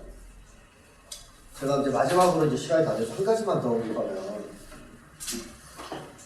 한국 사람들이 북에 대해서 가지는 가장 큰 문제점 중 하나는 우월주의예요, 우월주의. 한국 사람들 돈 없는 사람 깔보죠. 무시하고 깔보죠. 그럼 북도 어떻게 봐요, 지금 한국 사람들이? 가난하다고 생각하죠. 고난의 행군 때 딱 부착돼 있다, 한국 사람들은. 인식. 그 이후에 북이 어떻게 변했다 잘 몰라요. 그래서 고난의 행군, 아니 사실 김현희 씨도 그렇다고 하더라고요. 그 남쪽에 가면 평양 사진 보여주면 여기 어디에 오는데요. 자기가 또 넘어올 때랑 너무 달라져가지고. 근데 한국 그분도 그런데 한국 사람은 어떻게 했어요? 저 모르겠죠. 자, 어쨌든 한국 사람들은 북을 고난의 행군 시기에 딱 이미지를 갖고 있기 때문에 가난뱅이 국가, 거지 나라 이렇게 생각하고 있어요. 그러면 한국 사람들이 가난한 사람 무시하듯이 북을 어떻게 대할 것 같아요? 무시하고 내려놓겠죠. 우월주의적 시각에서 깔보겠죠. 이게 정말 위험한 거거든요. 근데 한국은 비단 옷을 입고 있지만 식칼밖에 없는 상황이잖아요, 지금. 비교하자면. 북은 좀 찢어진 옷을 입고 있지만 기관총을 들고 있는 상황이죠. 핵무장에 성공했으니까. 이거 엄청난 차이거든요. 중력 차이. 그러면 우리가 이런 거잖아요. 비단 입고 있고 쟤는 옷이 허름하다 그래서 치카 들고 까부는 거 아니에요. 이 새끼를 죽여버릴 거야 이러면서 기관총 한번 갈기면 어떡하려고. 우리 죽는 거죠. 자, 무슨 얘기 하고 싶은 얘기는 국력이라는 게 경제력만으로 좌우되지 않아요. 예를 들면 산에서 홀로 살아가고 있는 늑대, 이리 부잣집에서 토실토실 잘 쳐먹고 살찐 개 싸움 누가 이길 것 같아요? 반드시 부잣집 돼지개가 이길까요? 저는 그 게임이 안 된다고 해요, 늑대한테. 북쪽은 늑대예요, 늑대. 굶주려도 자기 힘으로 살아가는 쪽이고 우리는 전자권도 없어요. 핵무기도 없어요. 우리는 살찐 돼지 같은 느낌이 약간 그렇게 했어요. 근데 깔보는 거예요, 늑대를. 아, 이 새끼 말랐네? 이건 안 돼요. 이거는 있을 수 없는 거죠. 인류 역사를 보면 정말 돈만으로 국가의 흥망성쇠가 결정됐습니까? 옛날 로마 제국이 누구한테 망했어요? 게르만 쪽한테 털렸단 말이에요. 근데 게르만 쪽은 로마 입장에서 보면 거지 새끼들이에요. 완전히. 정말 미개한 거지 새끼들이에요. 근데 작살났죠? 중국이 볼 때 몽골은 완전히 산 거지 새끼들이죠? 근데 몽골한테 털렸죠? 자, 국가가 돈 많으면 다 오래가고 돈 없는 난 다 망했나요? 역사는 그렇게 흘러가지 않습니다, 절대로. 여러 가지 요인이 있죠. 국가가 잘 되는 데. 근데 우리 한국 사람들은 너무 돈 중심 사고를 해요. 돈 중심 사고. 돈으로 다 알아요. 한국이 지금 가지고 있는 여러 가지 문제점에도 불구하고 그나마 GDP 좀 높다고 북을 깔보는 거죠. 이게 왜 위험하냐면요. 뭐 어떤 사람은 그런 얘기를 하더라고요. 미국에 갔는데 횡단보도 있죠. 거기 사람들이 막 건너들어요. 무단횡단. 그걸 보고서 이 사람이 그랬다고요. 야, 역시 자유의 나라네. 미국은 자유를 중시한다더니 이 사람들이 자유롭네. 근데 이분이 이제 북을 갔어요. 근데 횡단보도에도 사람 건너가더래요. 그래가지고 가봐, 이 새끼들은 역시 틀려먹었어. 근데 나중에 자기가 반성을 했다고요. 똑같은 건데 미국에 갔을 때는 역시 사람들이 자유를 누려서 저렇게 북은 역시 이것들이 틀려먹었어. 규칙도 안 지키고. 제가 자기 이중 기준으로 반성했던 거예요. 자, 미국은 올려다보면 문제가 안 되잖아요. 오히려 좋게 해석하죠. 내려다보면 무조건 나쁘다고 해석하죠. 우월주의가 그게 문제입니다. 틀린 거, 다른 걸 발견하면 무조건 틀렸다, 잘못됐다 이렇게 평가를 합니다. 그래서 한국 사람들은 북에 대해서 몰라. 잘 모르는데 아니까 우리로서는 이해 안 되는 게 있어요. 도저히 이해가 안 되는 게 있어요. 그러면 틀렸어. 저희들이 이상할 거야. 이렇게 평가를 해요. 우월주의 때문에. 우리가 무조건 잘났다는 거죠. 너희는 못났고. 근데 사회주의 자본주의는 큰 차이가 있습니다. 정말 큰 차이가 있습니다. 하나만 제가 정치 시스템 관해서 하나만 얘기하면 한국 같은 데는 서방적 기준이 있다 보니까 다당제가 아니면 독재라고 해요. 다당제 국가가 아니면 당은 여러 개가 있어야 된다고 생각한 거죠. 근데 자본주의 나라에서는 그게 맞아요. 다당제가 필요해요. 왜냐? 자본가들이 자기네 이익을 대변하는 당을 만들었다. 그럼 최소한 어떤 당은 있어야 민주주의예요. 노동자당은 있어야죠. 최소한 노동자를 대변하는 당. 노동자와 자본가 간의 이익이 상충되잖아요. 충돌한단 말이에요. 그러니까 노동자 당이 있으면 자본가 당이 있어야 되고, 그럼 농민당도 있어야죠. 다당제가 반드시 있어야 자본주의는 민주주의라고 할 수 있죠. 네, 사회주의는 어떤 사회예요? 아까 얘기했죠. 생산수단에 개인소유가 없죠. 그러면 그건 어떻게 보면 전 국민이 공무원의 사회예요. 전 국민이 공무원이에요. 다 공무원이에요, 다. 국가 공무원. 그래서 농민도 공무원이에요. 국가가 생존을 책임져주고. 우리 식으로 하면 국가 월급 줘. 공무원이에요. 그리고 그 사람들은 국가의 임무를 그냥 수행하는 거예요. 자, 그럼 전 국민이 이해관계가 어때요? 상충되는 게 있어요? 아니면 일치해요? 일치하죠. 전 국민이 공무원이니까. 노동자가 한 공장에서 노조 하나만 있으면 되거든요. 그 북도 원래 당이 몇 개만 있으면 돼요. 전 국민이 공무원이면 하나만 있으면 됩니다. 그래서 노동당이 혼자 영도한 거예요. 사회를. 다른 당도 있긴 있거든요. 있긴 있는데 거의 힘을 못 쓰고 노동당이 거의 그걸 지도한다고 지배한다. 그러니까 우리는 다당제가 필수인데 여기는 아니라는 얘기다. 사회주의 시스템에서. 오히려 일당제가 더 자연스럽다는 거죠. 그리고 선거 시스템도 그러다 보니까 달라요. 우리는 무조건 경쟁이죠. 경선. 국회의원 선거를 할 때에도 뭐 노동자를 대변하는 후보, 자본가를 대변하는 후보 나와서 싸우죠. 투표로 싸움을 하는 거죠. 북은 어떻게 할까요? 추대입니다. 추대. 이 마을에서 국회의원을 한 명 뽑는다. 그러면 그 마을에 있는 사람들 모여서 토론하면 연락이 합니다. 누가 제일 좋을지. 엄청 해가지고 한 명은 꼭 추대해요. 아, 이 사람이 제일 좋을 것 같아요. 그 사람 추대해서 나가면 찬반 투표예요. 그러면 투표율 몇 프로? 99%. 찬성률 99%가 나오는 거예요. 사회주의 시스템은 우리랑 달라요. 다르니까 그렇게 나올 수 있어요. 그거를 모르고 차이가 나면 무조건 욕하는 거 위험한 거죠. 그래서 남쪽 사람들은 북쪽 사람들에 대한 우월주의를 버려야 돼요. 자기들 고문하고 맨날 쏴주기 그러는데 만세에 부르는 좀비 때가 아니에요. 사고방식, 인간성, 정신건강 다 양호한 보통 정상적인 사람들이에요. 그 사람들이 자기들을 70년간 학대하는 정권을 향해서 만세 안 불러요. 싸우죠. 맞서서. 인간은 그런 존재가 아니죠. 어떻게 그런 인간이 있을 수 있어요. 근데 우리 한국 사람들은 북에 있는 주민들을 그런 정상적 인간으로 안 봐요. 좀비다라고 생각해요. 70여 년간 자기들을 죽이고 고문하고 괴롭히는데 만세나 부르는 북에서는 3대 세습 아니라고 그쪽 시스템에 의한 정당한 권력 이양이라고 보는데 한국은 그렇게 안 보죠. 무조건 야, 왜 너 같은 가문에서 선택해? 김정은 안 돼. 이명박 데려가서 해. 뭐 이런 거 아니에요? 우리가 정해주려고. 근데 가장 능력 있는 지도자가 누구인지는 우리가 잘 알까요? 그 사람들이 잘 알까요? 북쪽 사람들. 그 사람들이 잘 알겠죠. 근데 우리는 인정 안 해요. 북쪽 주민들이 정상인이라고 인정 안 해요. 그러니까 제일 능력 있는 사람 뽑은 게 아니라 그냥 그 가문에서 김씨 가문에서 뽑았을 거라고 생각하는 거죠. 여기에는 뭐가 깔려있냐면 북쪽 사람들에 대한 멸시, 내려다보는 시각 이게 깔려있는 겁니다. 그걸 얘기하면 북쪽 사람들은 자기들에 대한 모독이라고 생각하겠죠. 당연히. 그래서 저는 앞으로 우리가 북을 대할 때는 우월주의를 버리고 틀린 게 있으면 왜 틀린가를 알려고 해야 되지 무조건 틀렸다, 잘못했다 이렇게 얘기도 안 되고 그 다음에 북쪽 사람들이 뭘 선택하면 그럴 만한 이유가 있지 않을까를 먼저 생각해야지 북쪽 사람들을 존중해야 됩니다. 서로 존중해야 됩니다. 우리랑 똑같은 인간이라는 걸 전제에 깔고 우리가 북쪽 사회를 들여다보기 시작해야 모든 게 이해가 될 겁니다. 그 얘기를 마지막으로 일단 오늘 강의는 오늘 마치겠습니다.